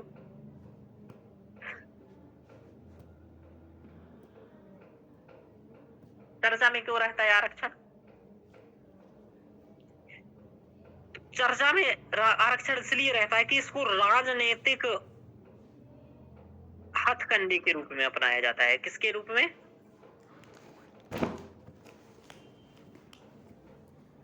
हैं? हाँ, तो राजनीतिक हथकंडे के रूप में अपनाया जाता है। जैसे कि किसी भी समाज को ओबीसी का दर्जा मिला है। समझ पा रहे हो? समझ पा रहे हो मेरी बात? सुन रहे हाँ हो सर। रोशनी जी? सुनते रहो मेरी बात। जैसे किसी वर्ग को ओबीसी का दर्जा मिला है तो उसके समाज का जो नेता होगा वो खेल जाएगा, बोलेगा तुम्हें हम एसटी एससी का दर्जा मिला। 4-5 आंदोलन कर देगा क्षेत्र में, इनके सब थोड़ा काम करा देगा, खुद चुनाव जीत जाएगा, तुम लोग कराओ ऐसी तैसी। समझ में आ रहा? और जी सर। जब कहेंगे ये लोग कि भैया आरक्षण कब हो रहा है हम लोग एसटी एससी में, अरे ये मुदिया करने ही नहीं दे रहा है, बार बार अपील करने के बाद नहीं करने दिया, संविधान को तिरस्कार कर रहे हैं, लोकतंत्र की हत्या कर रहे हैं। अब हमें कुछ बड़े स्तर पर जाना होगा, तभी हम तुम लोगों के लिए करना पड़ेगा। इसके लिए तुम्हें हमें संसद में भेजना होगा, केवल इस सांसदी से कार मतलब छोटी मोटी से कार नहीं चलेगा। समझ में आ रहा है? भाषण देंगे तुम गजब। समझ में आ रहा है? जी सर। तो जो राजनीतिक खंड करने के रूप में इन्हीं के वर्ग के लोग इनका लाभ ले जाते, का बुद्धिमान व्यक्ति इनका लाभ उठाता है। मतलब मैं ये बुद्धि व्यवहारिक स्थिति समझा रहा हूँ। सब स्थितियां पता होना चाहिए एक आईएएस को, लिखना क्या है पता भी होना चाहिए कि असली स्थिति क्या है अक्षर की। ये तो राजनीतिक हथकंडे के रूप में कोई ना कोई कहीं ना कहीं से आवाज उठती रहती है, आंदोलन होते रहते हैं और इसलिए चर्चा में आता है, तो मैगजीन में बार बार आता है। और मूल भावना वही है कि अनुच्छेद किस अनुच्छेद के तहत दिया जाता है, तो अनुच्छेद 15(4), 16(4), ये दोनों रट लो। समझ में आ रहा? क्या इसके सर? अलावा इसमें 15(4), 16(4) और 16(4), ये दोनों आरक्षण के मूल आधार हैं। ठीक है? जी सर। अनुच्छेद 15(4), 16(4) ये आरक्षण के मूल आधार है। इसके साथ ही जो आर्थिक आधार पर ईडब्ल्यूएस को दिया है वो 15(6) और 16(6). सर ये दो दोनों अनुच्छेद। में सर हाँ 16(6). हाँ, तो ये दोनों आप रट के रख लो, बस यही आपको करना है। मतलब मेरे दिमाग में तो ऐसे ही बसाता हूँ चीजों को, इसी तरीके से आपको बसाना पड़ेगा पेपर के लिए, क्योंकि पेपर में जाना यहाँ रहता नहीं है अनुच्छेद अनुच्छेद। ठीक है? देखो अभी यार मैं देख रहा हूँ, ये लिखा है 16(6) में, इस अनुच्छेद की कोई बात उल्लेखित निम्नलिखित नागरिकों को आर्थिक रूप से दुर्बल किन्हीं वर्गों के पक्ष में नियुक्ति और पदों में विद्यमान आरक्षण के लिए अतिरिक्त प्रवर्ग में पदों, देखो क्या कह रहा है, वर्ग को प्रवर्ग कह रहा है, वर्ग में पदों के अधिकतम 10% के अध्यधीन आरक्षण के लिए कोई भी उपबंध करने की निवारित नहीं होगी। समझ में आ रहा? कुल मिलाकर के सीधा साधा मतलब 10% ईडब्ल्यूएस के लिए कर सकेंगे। तो 16(6) हो गया ये, और मैंने 15(6) आपको बता ही दिया। समझ में आ रहा? जी सर। हाँ, आर्थिक रूप से। तो आपको ये याद रखना है, जो एसटी एससी के लिए है वो सब इसी के आधार पर है। एसटी एससी 15(4) के आधार पर, ध्यान रखो। ठीक है? और 16(4), 15(4), 16(4), 15(6), 16(6), ये है आरक्षण का सीधा साधा अनुच्छेद।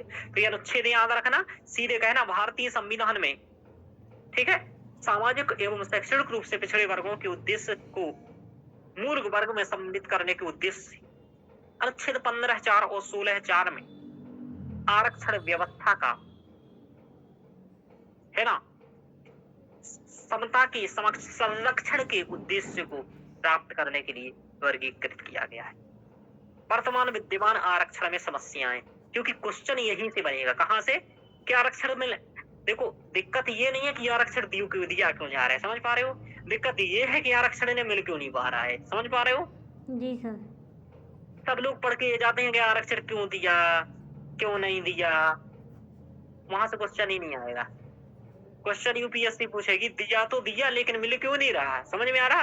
ये लोग जैसे थे वैसे क्यों हैं आज, तो ये क्वेश्चन बनेगा। आपको इसके उपाय सुझाने होंगे और लास्ट में इस आरक्षण की बात करनी होगी। तो आज हम लोगों ने ये देखा कि आरक्षण क्यों जरूरी। समझ में आ रहा? तो ये अनुच्छेद नहीं हो पाया तब से अभी तक। तो राजनीतिक हथकंडे के कारण ये चर्चा में बना रहता है हमेशा, तो ये मुल्क के चर्चा में रहने का मूल कारण है। इसके बाद आर्थिक डिबेटें होती हैं, आर्थिक डिबेटें वही राजनीतिक कारकों से उत्प्रेरित होती हैं। समझ में आ रहा कि आरक्षण क्यों। दूसरा ये होता है, एक और है ना, आपके अवध सर का डायलॉग है कि तब तक आरक्षण नहीं हटेगा जब तक एक सबसे बड़ा ऐतिहासिक कारक भी है कि इन लोगों को लगता है मुझे आरक्षण क्यों नहीं मिला। जो इस वर्ग के लोग हैं, मैं सीधे ही साधे बोल देता हूँ, क्यों घुमाऊ फिराऊं, जो ब्राह्मण वर्ग के लोग हैं इन लोगों को सबसे ज्यादा लगता है कि क्यों आरक्षण नहीं मिलता है। तो है ना। अब देखिए, मैं यहाँ किसी वर्ग का प्रतिनिधित्व नहीं करता हूँ क्योंकि मैं किसी वर्ग का नहीं हूँ, ध्यान रखो। तो ये इन लोगों का तर्क ये रहता है भाई कि इनको आरक्षण मिल रहा है, मुझे नहीं मिल रहा है, ये तो सीधा साधा भेदभाव है। इसलिए ये लोग संविधान को नहीं स्वीकारते हैं आंतरिक भाव से। समझ में आ रहा? बाहर से नहीं स्वीकारेंगे तो न्यायालय इनका बकला उतार देगा। समझ में आ रहा है? जी इसलिए सर। इनको बाहर रूप से मानना पड़ता है, लेकिन ये आंतरिक भावना से कभी संविधान को नहीं मानते हैं अधिकतर। ठीक है, जो जी। व्यवहारिक स्थिति में पाई है। हालांकि पढ़े लिखे लोग सब मानते हैं, और तो इनका ये रहता है कि भाई संविधान ही हम लोगों के साथ भेदभाव कर रहा है। समझ में आ रहे हो तुम लोग? जी सर। क्योंकि शैक्षिक रूप से इतने शिक्षित जो नहीं होता है वो ऐसे ही सोचता है। वो कहाँ समझेंगे कि समता के समान संरक्षण है ना। वो हाँ संरक्षण का अनुच्छेद उन्हें पता होता तो वो पढ़ लिखना जाती है अभी तक। हाँ तो सर। ये दिक्कत आती है इनके साथ। इन लोगों का तर्क रहता है संविधान हमारे साथ भेदभाव कर रहा है। क्या कर रहा है? संविधान हमारे साथ भेदभाव कर रहा है। ये रहता है इन वर्गों का मानना। इन वर्गों का सीधा साधा मान रहता है भाई तुम्हारा भी तो 100% आरक्षण है मंदिरों में। सही बात है। मंदिरों के पुजारियों में 100% आरक्षण है इस वर्ग का। समझ में आ रहा? सर 100% है, इनको तो कम ही मिला है आरक्षण फिर भी। हाँ, तो भाई ST SCओं का तर्क सबसे बड़ा ये रहता है कि मंदिरों में तो तुम्हें 100% आरक्षण है, तो इधर कैसे मिले? मंदिर में हमें घुसाओ तो हम तुम्हें इधर घुसाएं। समझ में आ रहा? जी सर। तो ये सीधी सीधी भावना है। और जो ये मंदिरों में ना लेने की अवधारणा है इन लोगों की, समझ में आ रहा? जी सर। कि इन लोगों इस वर्ग को नहीं लेंगे, और इसलिए ये अवधारणा जब तक रहेगी तब तक ही सामाजिक शैक्षिक रूप से पिछड़े रहेंगे। रहेंगे कि नहीं रहेंगे? खुद सोचो ना। सामाजिक हाँ रूप से सर। पिछड़ा कौन? जो समाज में बराबर नहीं है। समझ में आ रहा? मंदिर में वो क्यों नहीं है? क्योंकि वो सामाजिक रूप से पिछड़ा मान रहे हैं ये लोग। तो ये सब जब तक मंदिरों में उसको प्रवेश नहीं देंगे तब तक वो सामाजिक शैक्षिक रूप से पिछड़ा रहेगा, और इसलिए आरक्षण का प्रावधान रहेगा। तो इसलिए दोनों चीजें खत्म तभी हो सकती हैं, और एक आर्थिक आधार पर आरक्षण पूर्णतः तभी हो सकता है जब समाज की स्थिति सुधरे। लेकिन समाज की स्थिति अभी सुधरी नहीं है ना। यानी और मंदिरों में प्रवेश तभी मिलेगा इन लोगों को, वो भी मैं बता दे रहा हूँ, जब जिस वर्ग के लोग ये संविधान को नहीं स्वीकारते हैं ये लोग कटोरा लेकर के आ जाएंगे, है ना, तब तक इनको नहीं मिलेगा। तो ये असली स्थिति, यानी कि मंदिरों में ये तभी प्रवेश करेंगे जब इनका मंदिरों से भरोसा उठ जाएगा, और धीरे धीरे वो दिन आ रहे हैं कि सबका उठ जाएगा। चलिए, तो कुल मिलाकर के मेरा कहना ये है कि दोनों पक्ष में समस्या ये है। आपको ये समस्या नहीं पूछी जाएंगी, लेकिन व्यवहारिक जो मानसिक स्थिति है वो यही है। समझ पा रहे हो? जी सर। कि राजनीतिक हथकंडे के कारण चर्चा में आ जाता है बार बार। ब्राह्मण वर्ग का एक तर्क ये रहता है भाई हमारा संविधान हमारे साथ भेदभाव कर रहा है। इन वर्गों का तर्क ये रहता है कि भाई मंदिरों में हमें क्यों नहीं तुम जाने दे रहे हो, ठीक है, अंतरजातीय विवाह क्यों नहीं कर रहे हो, ये सामाजिक रूप से हम पिछड़े हैं। समझ पा रहे हो? जी सर। सामाजिक रूप से पिछड़े होने का मतलब क्या होता है कि मंदिरों में क्यों नहीं जाने दे रहे हो, अंतरजातीय विवाह क्यों नहीं करने दे रहे हो। तो ये भेदभाव, ये हो गया सामाजिक रूप से पिछड़ा, और ये हमेशा सामाजिक रूप से पिछड़े रहेंगे। समझ में आ रहा? क्यों? क्योंकि ये मंदिरों में कभी घुसने नहीं देंगे। वही सब बातें हैं। चलिए, तो ये आप लोगों को बिल्कुल आरक्षण आज एकदम दिमाग में क्लियर हो गया है। कोई क्वेश्चन है शिल्पा जी? नहीं सर। हाँ, तो समझ में आ गया क्यों आरक्षण चर्चा में रहेगा। तो पहली बात दिमाग में ये रखो कि संवैधानिक आधार क्या है आरक्षण का। समझ में आ गया? पहला दिमाग में बात क्या रखनी है पेपर के लिए। दूसरी बात ये रखनी है कि दिया क्यों गया था। तीसरी बात ये रखनी है, एक संवैधानिक आधार के साथ 2-3 नाम याद रखना है। इंदिरा साहनी वाद याद रखना है, बीपी मंडल का नाम याद रखना है, भले इनके बारे में कुछ मत जानो, ठीक है ना, बस ये 2 का नाम याद जरूर रखो। बीपी मंडल का नाम याद रखो, इंदिरा साहनी वाद का नाम याद रखो, बस बहुत है इतना 2 नाम। और इसके बाद अनुच्छेद 15, 4 और 6, 16, 4 और 6, इनमें क्या है वो याद रखो। ये संवैधानिक प्रावधान याद रखने हैं। बाकी आरक्षण क्यों दिया गया था वो कारण याद रखने हैं। क्यों ये आरक्षण खराब है, क्योंकि गुणवत्ता को प्रभावित करता है, ये ध्यान रखना है। आरक्षण में समस्याएं क्या है, ये ध्यान रखना है। और लास्ट में आपको उपाय मैंने बता दिए हैं कि क्या करना है। यही आरक्षण का मुद्दा है, समझ पाए हो? जी सर। हाँ, तो मैंने मुद्दे को यहीं पढ़ा दिया है और ये नोट्स आपको बना लेने हैं। और नहीं बनाया तो एक बार नोट्स एक लेक्चर फिर से देख करके हैंड रिटन नोट्स बनाते जाइएगा, क्योंकि ये क्वेश्चन बनेगा आपसे। चलिए,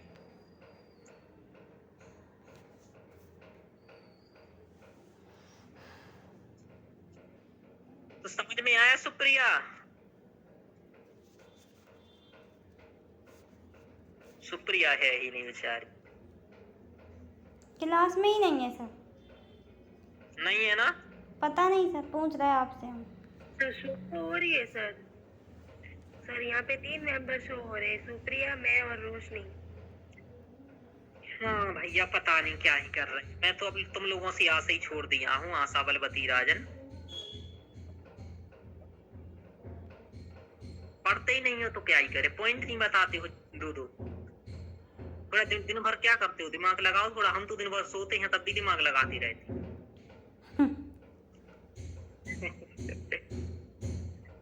चलिए,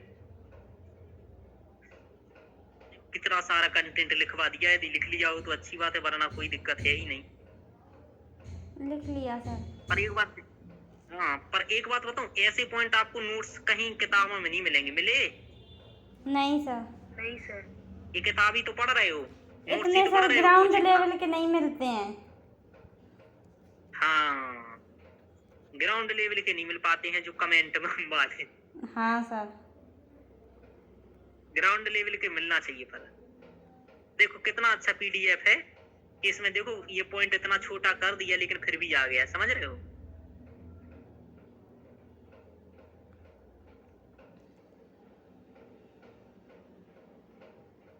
तो सब कुछ छोटा ही छोटा कर देता हूँ, कम से कम भविष्य में पीडीएफ में मिल जाएगा ये।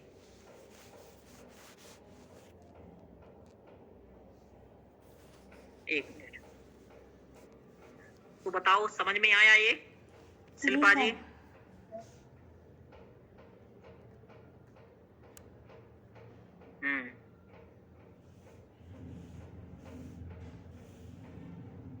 तो आप में से तो किसी को ऐसा तो नहीं लगा सर किसी पक्ष में बोल रहे हैं? नहीं सर। है ना? मुझे तो नहीं लगा। Very good. हाँ, ये नहीं लगना चाहिए, क्योंकि टीचर पढ़ाता है निष्पक्ष, और मैं निष्पक्ष ही पढ़ाता हूँ, और मैं हूँ भी निष्पक्ष। चलिए,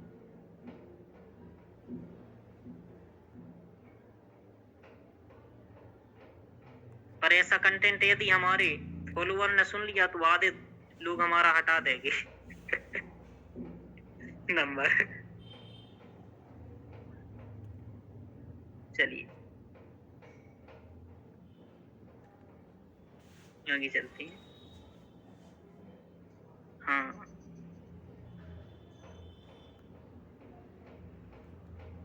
ऐसा नहीं है ये पॉइंट केवल मुझे पता है, समझ में आ रहा? हाँ सर। ये पॉइंट सबको पता है, बट इतना सच्चाई हाँ सर।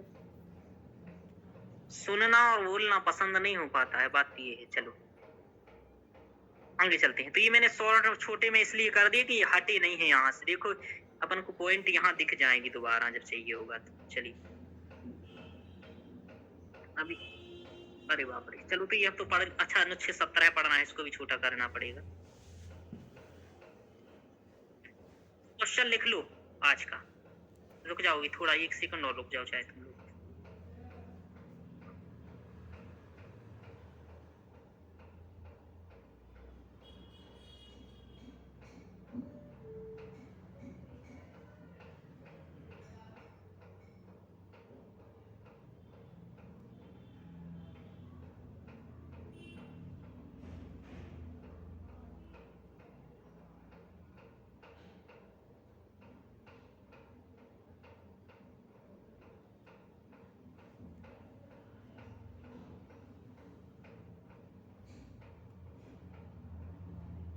चलिए, तो कौन सा अनुच्छेद पढ़ना है? 16 हो गया, 17 पढ़ रहा है हम लोगों को। आगे पढ़ते हैं।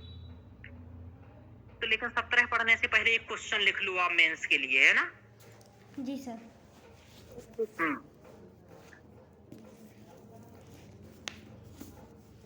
क्या आपकी नजर में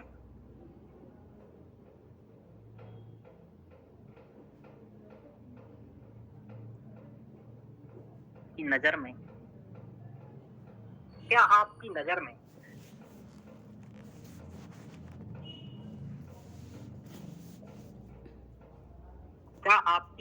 में है ना, संविधान, अरे क्या आपकी नजर में आरक्षण की 70 वर्ष होने के बाद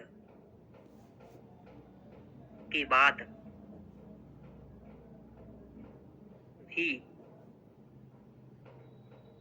आरक्षण की आवश्यकता है?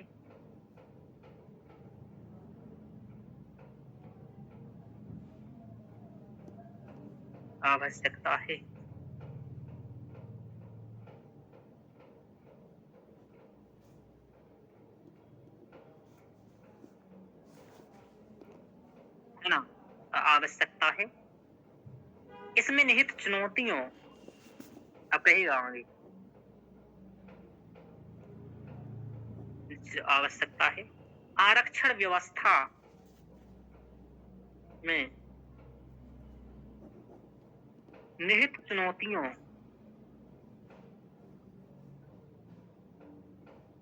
का उल्लेख करते हुए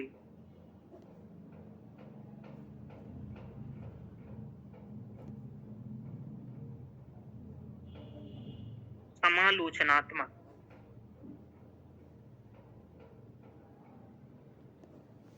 परीक्षण करें। 250 शब्द तो यूपीएससी जैसा लग रहा है आपको? जी सर। हाँ सर। हाँ, ये प्रश्न है आपके लिए कि क्या आपकी नजर में आरक्षण के 70 वर्ष के बाद भी आरक्षण की आवश्यकता है? समझ पा रहे हो भाई, 70 वर्ष के बाद आज भी आवश्यकता है क्या? 75 वर्ष भी बोल सकता है वो, तो मतलब मैं एक सामान्य क्वेश्चन दे रहा हूँ। और आरक्षण व्यवस्था में निहित चुनौतियों का उल्लेख करते हुए समालोचनात्मक परीक्षण करें, यानी कि ये बताना है आपको कि पहले तो इंट्रो लिखना है, फिर इसमें बताना है कि आरक्षण व्यवस्था क्यों जरूरी है, फिर आपको बताना है आरक्षण व्यवस्था क्यों जरूरी नहीं है, फिर आपको बताना है आरक्षण व्यवस्था में चुनौतियां, और फिर लास्ट में एक निष्कर्ष लिखते हुए समाप्त कर देना है। यानी कि इसमें 3 वो पॉइंट मेन बनाने पड़ेंगे, इंट्रोडक्शन और निष्कर्ष अलग से होगा। यानी कि तीनों पॉइंटों के बारे में आपको ये ऐसा रखना है कि 30 शब्द का इंट्रोडक्शन रख सकते हो, है ना, और बाकी 60 शब्दों का तीनों में ले सकते हो, या फिर 70 का दूसरे में कर दीजिए, 50 का इसमें कर दी, यानी कि 60 शब्द में पक्ष में बोलिएगा, 50 शब्द में विपक्ष में बोलिएगा, 70 शब्द में चुनौतियां गिनाइएगा, और लास्ट में 30-40 शब्द में निष्कर्ष खत्म कर दीजिएगा। ये सब जोड़ेंगे तो 250 के करीब ही शब्द आएंगे। ठीक है जी सर। तो इस तरह से, यानी कि थोड़ा सा वेटेज का ध्यान रख लेना कि आरक्षण के पक्ष में 60 शब्द बोलना तो 40 शब्द विपक्ष में बोलना, समझ में आ रहा? जी और सर। 70 शब्द समस्याओं में बोलना, क्योंकि 70 साल बाद टीचर हुए थे क्या, तो क्या दिक्कत है। तो ये, और लास्ट में निष्कर्ष देते हुए एक अच्छा सा कि भैया इसमें कुछ सुधार कर लो और समाप्त करना। तो ये क्वेश्चन आपके पेपर में बनेगा आपसे। तो ये आरक्षण का टॉपिक्स भी आज इसमें मेंस का साथ में समाप्त हो गया। तो देखो मैं मेंस के टॉपिक्स भी साथ में कराते जा रहा हूँ कि नहीं? जी सर। वहां मैंने नागरिकता वाला करा दिया था। जी सर। हाँ, हो गया। मैंने संघ राज्य क्षेत्र वाले 1-2 क्वेश्चन इसलिए छोड़ दिए थे, है ना, जैसे नए राज्यों का निर्माण, क्योंकि वो संघ बाद में पढ़ना था। ठीक है, और बाकी सब मैंने नागरिकता का वहीं खत्म कर दिया था, मौलिक अधिकार का यहीं खत्म करते जा रहा हूँ, विधि का शासन मैंने करा दिया है, आरक्षण व्यवस्था करा दिया है। चलिए, और प्रीलिम्स भी आपका यही हो गया, बाकी तो सब प्रीलिम्स ही है। चलिए अब देखो अनुच्छेद पढ़ाना तो बहुत छोटी बात है, अनुच्छेद बनाया क्यों गया वो जरूरी है। विधि का शासन समझ गए तुम लोग, पहले 14वीं अनुच्छेद से क्वेश्चन, 16, 17, 15, 16 से समझ गए ये क्वेश्चन। अब देखो एक है अनुच्छेद 17 है जो दिखाता है कि अभी भी हमारे यहाँ छुआछूत है कि नहीं? बताओ, होता है सुप्रिया छुआछूत समाज में? सुन ही रही है ही नहीं वो तो क्या ही बोले। अच्छा है सुप्रिया का तो भाई जुड़ जाओ और भाग जाओ, क्योंकि सारा तो पूछते ही नहीं है।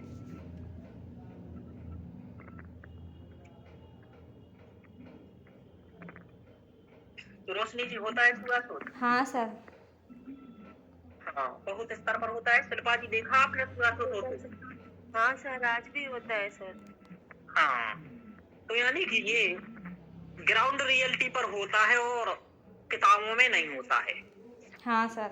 यानी कि इस बात से आप लोगों से सीधा पूछा जाए यदि कि जो अनुच्छेद 17 है क्या वह निजी व्यक्तियों के खिलाफ है, तो क्या जी सर। कहोगे? हैं? जी है। है ना?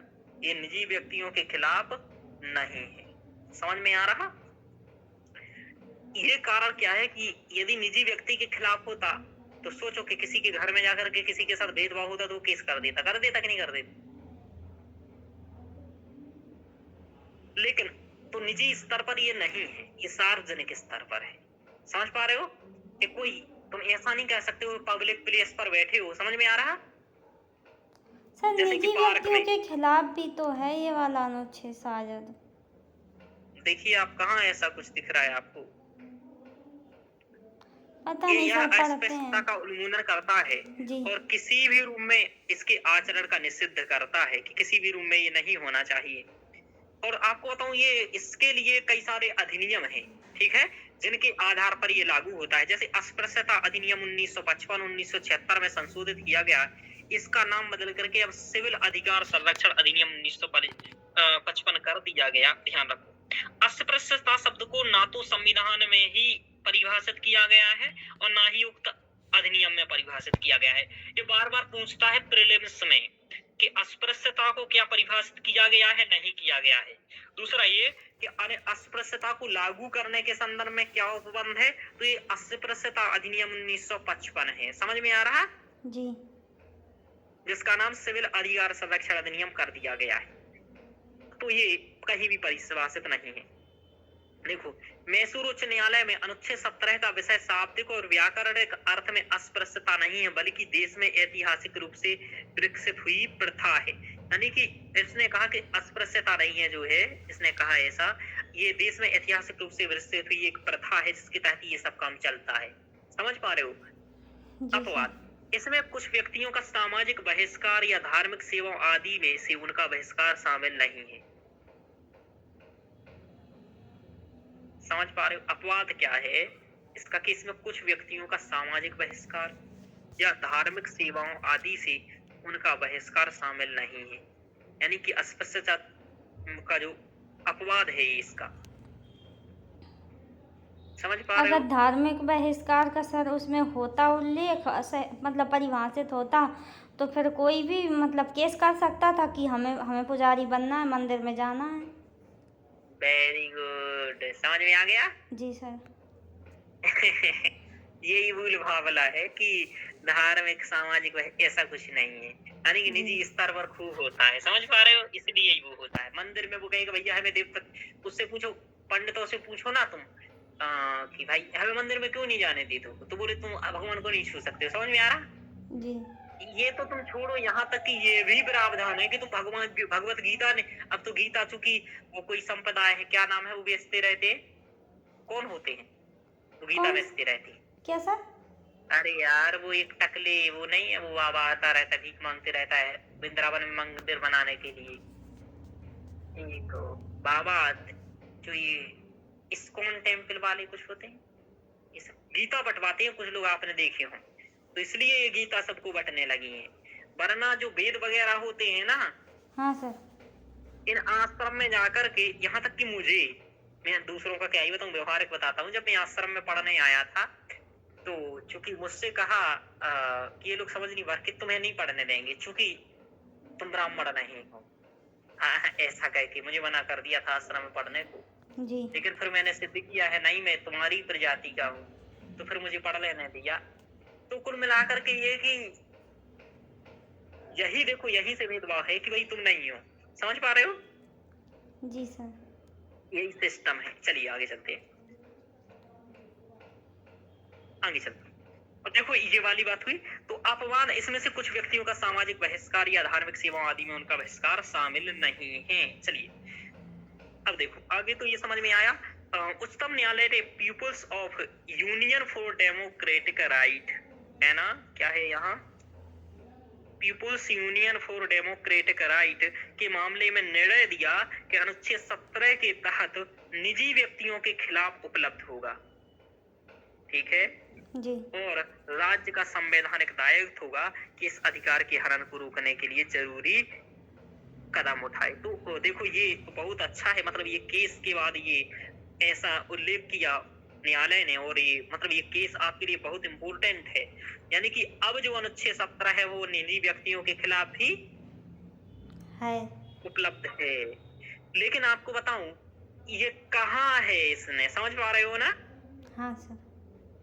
लेकिन कहने में और लागू होने में बहुत सर अभी अंतर पढ़ते हैं, होता है। शायद उसका बना हो, संशोधन किया गया हो कुछ सर, अधिनियम शायद इसमें बनाया कोई हो, ऐसा है?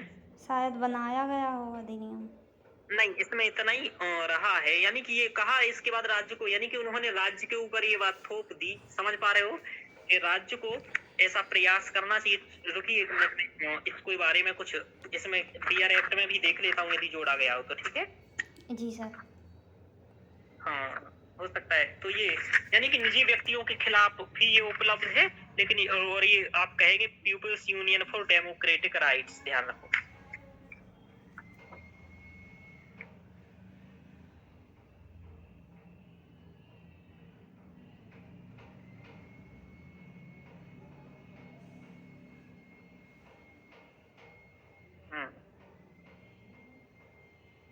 चलिए ऐसा कुछ भी प्रावधान नहीं है इसमें, है ना, कुछ नहीं जोड़ा है बाद में, यही बात है केवल एक आपके लिए कि आप कह सकते हैं इस बात के आधार पर कि भाई निजी व्यक्तियों के खिलाफ भी है, समझ पा रहे हो? जी सर। वैसे उसने एक बात कहा यहाँ, तो अपने निजी व्यक्तियों को शामिल भी करेंगे कि किसी भी रूप में आचरण निषिद्ध है, समझ में आ रहा? जी सर। हाँ आगे चलते। तो अस्पष्टता इसमें कुछ ज्यादा है नहीं, बस ये अस्पष्टता वाला ये दिखाता है हम लोगों को कि अभी भी समाज में छुआछूत का प्रावधान है और सामाजिक भेदभाव व्याप्त है।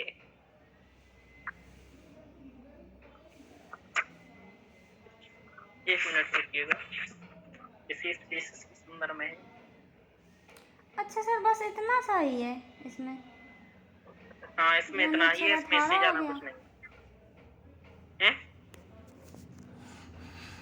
हाँ इसके अलावा कई सारे ऐसे छोटे छोटे अधिनियम हुए हैं, जैसे कि आपको बताऊं अनुसूचित जाति और अनुसूचित जाति संशोधन अधिनियम हुआ है, ये 2015 में इसमें संशोधन किया गया था, और इसमें ये किया गया कि अनुसूचित जाति और जनजाति के विरुद्ध अत्याचार को रोकथाम करने के लिए ये सब, तो यानी कि कि सीमा को इनको सुरक्षित करने के लिए कई सारे प्रावधान किए गए, समझ में आ रहा? लेकिन अस्पृश्यता के बारे में यही। चलिए अब हम लोगों को देखना होगा उपाधियों का अंत, क्या देखना है? उपाधियों का अंत। अनुच्छेद 18 पढ़ना है हम लोगों को। चलिए अब पढ़ना है अनुच्छेद 18। ये कहता है उपाधियों का अंत। तो उपाधियों का दिक्कत क्या होता था, मैं आपको लगाऊं, ये नहीं लिख के लगाते हैं लोग कि जैसे कोई नहीं लगाता है कि मुझे भारत रत्न प्राप्त है, समझ में आ रहा? हाँ सर नहीं लगाते हैं। हाँ तो ये भारत रत्न प्राप्त है या ये सब है, लेकिन ये सब का जो बालाजी राघवनवाद में ये तो कह दिया गया था कि भारत रत्न और पद्म पुरस्कार देने को की अनुमति है, लेकिन इसको प्रत्यय या उपसर्ग के रूप में लगाने की अनुमति नहीं है, समझ पा रहे हो? प्रत्यय उपसर्ग मतलब समझ पाते हो?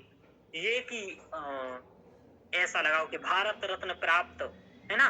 हाँ सर। ये जी वो जी क्या अरे सर वैसे लगा देते हैं ना कि जैसे कि चुनाव ही लड़ते हैं तो कुछ लोग जो डिग्री किए होते हैं उसमें लिखा देते हैं कि LLB और MA पॉलिटिकल साइंस, ऐसे सर लिख देते हैं। तो इसी प्रकार का ये है कि इसमें भारत रत्न तुम्हें प्राप्त है तो तुम ये नहीं लिखोगे आगे कि भारत रत्न प्राप्त और आगे नाम। Very good. तो ये तुम नहीं लगाओगी। तो अनुच्छेद 18 करता, ऐसा क्यों करता है? ऐसा इसलिए करता है चूंकि ये दिखाता है एक विशिष्टता को। क्या दिखाता है? तुम किसी से विशिष्टता विशेष हो, समझ में आ रहा, पर समाज में तुम किसी से विशेष नहीं हो। दूसरा एक और दिक्कत थी कि विदेश से कई लोग पुरस्कार ले लेते थे, समझ में आ रहा, जी और सर। पुरस्कार के नाम पर तुम क्या ले लो नमन? सोने की थाली। समझ में आ रहा है? थाली कटोरी ले लोगे तो तुम पुरस्कार से दूना पैसा ले लिए उसका। समझ में आ रहा? तो भारत का कोई व्यक्ति पाकिस्तान से आतंकवाद के नाम पर ना लेकर के किसके नाम पर ले ले? पुरस्कार के नाम पर, है ना? समझ पा रहे हो? जी। और पैसा किसी भी रूप में आए, वो तो खर्च तो किसी भी रूप में हो सकता है ना। जी सर। तो बात यही दिक्कत थी सबसे बड़ी, यानी कि एक सुरक्षागत दृष्टि से भी ये दिक्कत हो कर रहा था। तो ये दो दृष्टि के कारण इसको हम लोगों ने यहाँ किया, यानी कि एक तो तुम देश के अंदर विशेष ना लगो और इसका लाभ ना लो, दूसरा एक विदेशी से तुम एक कोई ऐसी अवैध संबंध ना करो, या ऐसा कोई सुरक्षा की दृष्टि से ये अनुच्छेद 18 बनाया गया, उपाधियों का अंत किया गया। इसके 4 प्रावधान हैं, मतलब 4 इसके सब आर्टिकल हैं, वो देख लीजिए। पहला है राज्य सेना या विद्या संबंधी सम्मान की सिवा और कोई उपाधि प्रदान नहीं करेगा। यानी कि राज्य सेना से संबंध दे सकता है, जैसे कि कई सारे पुरस्कार नहीं दिए जाते हैं, है ना? हाँ इसको ये अर्जुन पुरस्कार दे दिया, इसको ये पुरस्कार दे दिया, इसको दुनिया भर के पुरस्कार दे दिए, समझ रहे? और कभी तुम लोग यहाँ गए हो, क्या नाम ये वो क्या नाम है, अरे भूल गए, रोशनी जी, वो डीवी मॉल के पास क्या है वो, जहाँ घूमने जाते हैं? शौर्य स्मारक। हाँ, शौर्य स्मारक में देखे होंगे, देखे थे? हाँ कितना सर। सारे वो लगे हैं, हाँ सर, नाम देखे लिखे हैं थे। जवानों के, है ना? देखे हैं सर। हाँ। तो ऐसे ही उनको पुरस्कार मिलते हैं, तो ऐसे सब ये मिलते हैं। आप लोगों ने देखा होगा किसको ये पुरस्कार मिलता है, वो मिलता है। तो सेना संबंधी मिल सकते हैं, शिक्षा संबंधी मिल सकती है, समझ में आ रहा? जी सर। हाँ, भारत का कोई नागरिक किसी विदेशी राज्य से कोई उपाधि स्वीकार नहीं करेगा, ये है 18(2) में। तो 18(1) में ये है कि राज्य किसी नागरिक या विदेशी व्यक्ति को कोई उपाधि, यानी कि सॉरी, इसमें पहले शिक्षा वाला तो दिया ही नहीं है, पहला है शिक्षा वाला, कि शिक्षा से संबंधित और सेना से संबंधित राज्य दे सकता है 18(1) में, है ना? जी सर। हाँ, 18(2) में क्या लिखा है कि भारत के नागरिक किसी विदेशी राज्य से कोई उपाधि नहीं लेगा। तो 2 में ये लिखा है। 3 में ये लिखा है कि कोई व्यक्ति जो भारत का नागरिक नहीं है, राज्य के अधीन लाभ या विश्वास के किसी पद को धारण करते हुए किसी विदेशी राज्य से कोई उपाधि राष्ट्रपति की सहमति के बिना नहीं लेगा। देखो सीधा साधा बात है, यदि लोगे तो राष्ट्रपति की सहमति से लोगे विदेश से कोई भी सम्मान, और वरना तुम लोगे नहीं, ठीक है? और ये वाली बात कही जा रही, कोई जैसे भारत का नागरिक नहीं है लेकिन दूसरे देश का नागरिक है, भारत में सेवा दे रहा है, और सेवा देते हुए किसी दूसरे देश से वो उपाधि ले ले, तो ऐसा भी राष्ट्रपति की अनुमति के बाद ही कर पाएगा। चौथा है इसमें कि राज्य के अधीन लाभ या विश्वास का पद धारण करने वाला कोई व्यक्ति किसी विदेशी राज्य से या उसके अधीन किसी रूप में कोई भेंट, उपलब्धि या इत्यादि राष्ट्रपति की सहमति के बिना नहीं लेगा। तो देखो, ना ही भारतीय व्यक्ति लेगा ना ही विदेशी लेगा, समझ पा रहे हो? जी सर। अब ये बातें आपको प्रीलिम्स के लिए ध्यान रखनी है, आर्टिकल सहित याद नहीं कि इसके सब आर्टिकल इतने में कहा गया है, बस ये बातें ध्यान रखनी तुम लोगों को, समझ में आ रहा?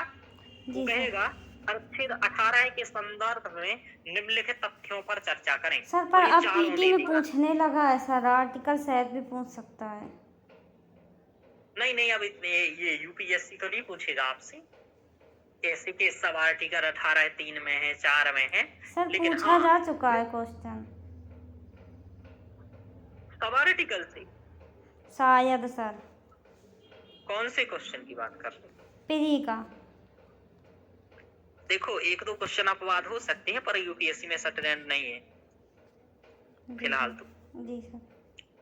आपसे सब आर्टिकल से क्वेश्चन पूछे वो, हाँ मुख्य आर्टिकल पूछ सकता है कि चुनाव वाला पूछ लिया, समझ पा रहे हो? राष्ट्रपति का पूछ लिया, 74(1) पूछ लिया, तो ये तो बात है लेकिन ये अप्रासंगिक आर्टिकल नहीं पूछे जाएंगे, आपसे ऐसे ही पूछा जाएगा कि अनुच्छेद 18 के संदर्भ में निम्नलिखित प्रश्नों पर चर्चा करें, जी सर। बस विचार करें। फिर पूछेगा उपरोक्त में से कितने सही हैं, और ये सब बातें लिखी होंगी। चलिए अब देखो, बालाजी राघवन मामला हुआ एक 1996 में, और उच्चतम न्यायालय ने भारत रत्न, पद्म विभूषण, पद्म भूषण, पद्मश्री जैसे राष्ट्रीय पुरस्कारों की संवैधानिक वैधता को उचित ठहराया। और यूपीएससी 2021 में ये क्वेश्चन पूछा गया, और ये क्वेश्चन इससे पूछा जाएगा, इम्पोर्टेंट है। तो बालाजी राघवन मामले में ये सब 1996 में कहा गया। उच्चतम न्यायालय ने कहा कि ये पुरस्कार 18 वर्ष अनुच्छेद 18 के अर्थ में उपाधि नहीं है, जो केवल कुलीनता के वंशानुगत उपाधियों यानी कि महाराणा राज बहादुर राज साहब, दीवानी बहादुर को प्रतिबंधित करता है। हाँ, तो सिंधिया मात्र सिंधी ही है ना, महाराजा महाराजा कुछ नहीं। हाँ, तो इन्हें पुरस्कार विजेता के नाम के साथ प्रत्यय या उपसर्ग लगाने का प्रयोग नहीं किया जाना चाहिए। यानी कि जे भी तुम्हें मिले हो यदि ना कि पद्म विभूषण, पद्म ये, पद्मश्री, तो ये भी नहीं लिखोगे भले तुम्हें मिले हैं। समझ में आ रहा? जी सर।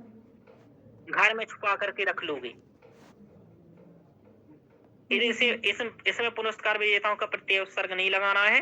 राष्ट्रीय पुरस्कार 1954 में शुरू किए गए थे, है ना, और मोरारजी देसाई के नेतृत्व वाली जनता पार्टी ने 1977 में इन्हें बंद कर दिया था, लेकिन 1980 में इंदिरा गांधी द्वारा सरकार द्वारा इन्हें फिर से शुरू कर दिया गया। समझ में आ रहा?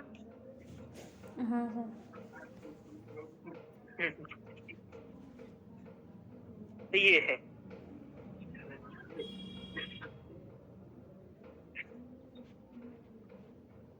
अब देखो, तो ये समझ में आया कि नहीं आया इतना?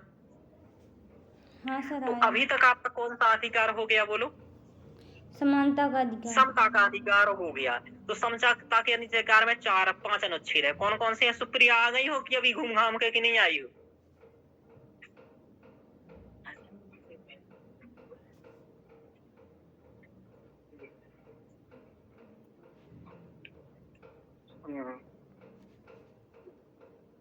तो ये है स्वतंत्रता का अधिकार। स्वतंत्रता का अधिकार 19 से 22 तक है। समझ में आ रहा? जी सर। हाँ, और इसके बारे में हम कल पढ़ेंगे। जी सर। और अच्छे से डिटेल्स में पढ़ेंगे। शिल्पा जी सुन रही हो? हाँ सर। हाँ, तो ये आरक्षण वाला क्वेश्चन लिख करके देख लेना है। इसमें कम मेंस के क्वेश्चन है, लिखते रहना। चलिए, तो रिकॉर्डिंग को आप बंद कर दीजिए ना।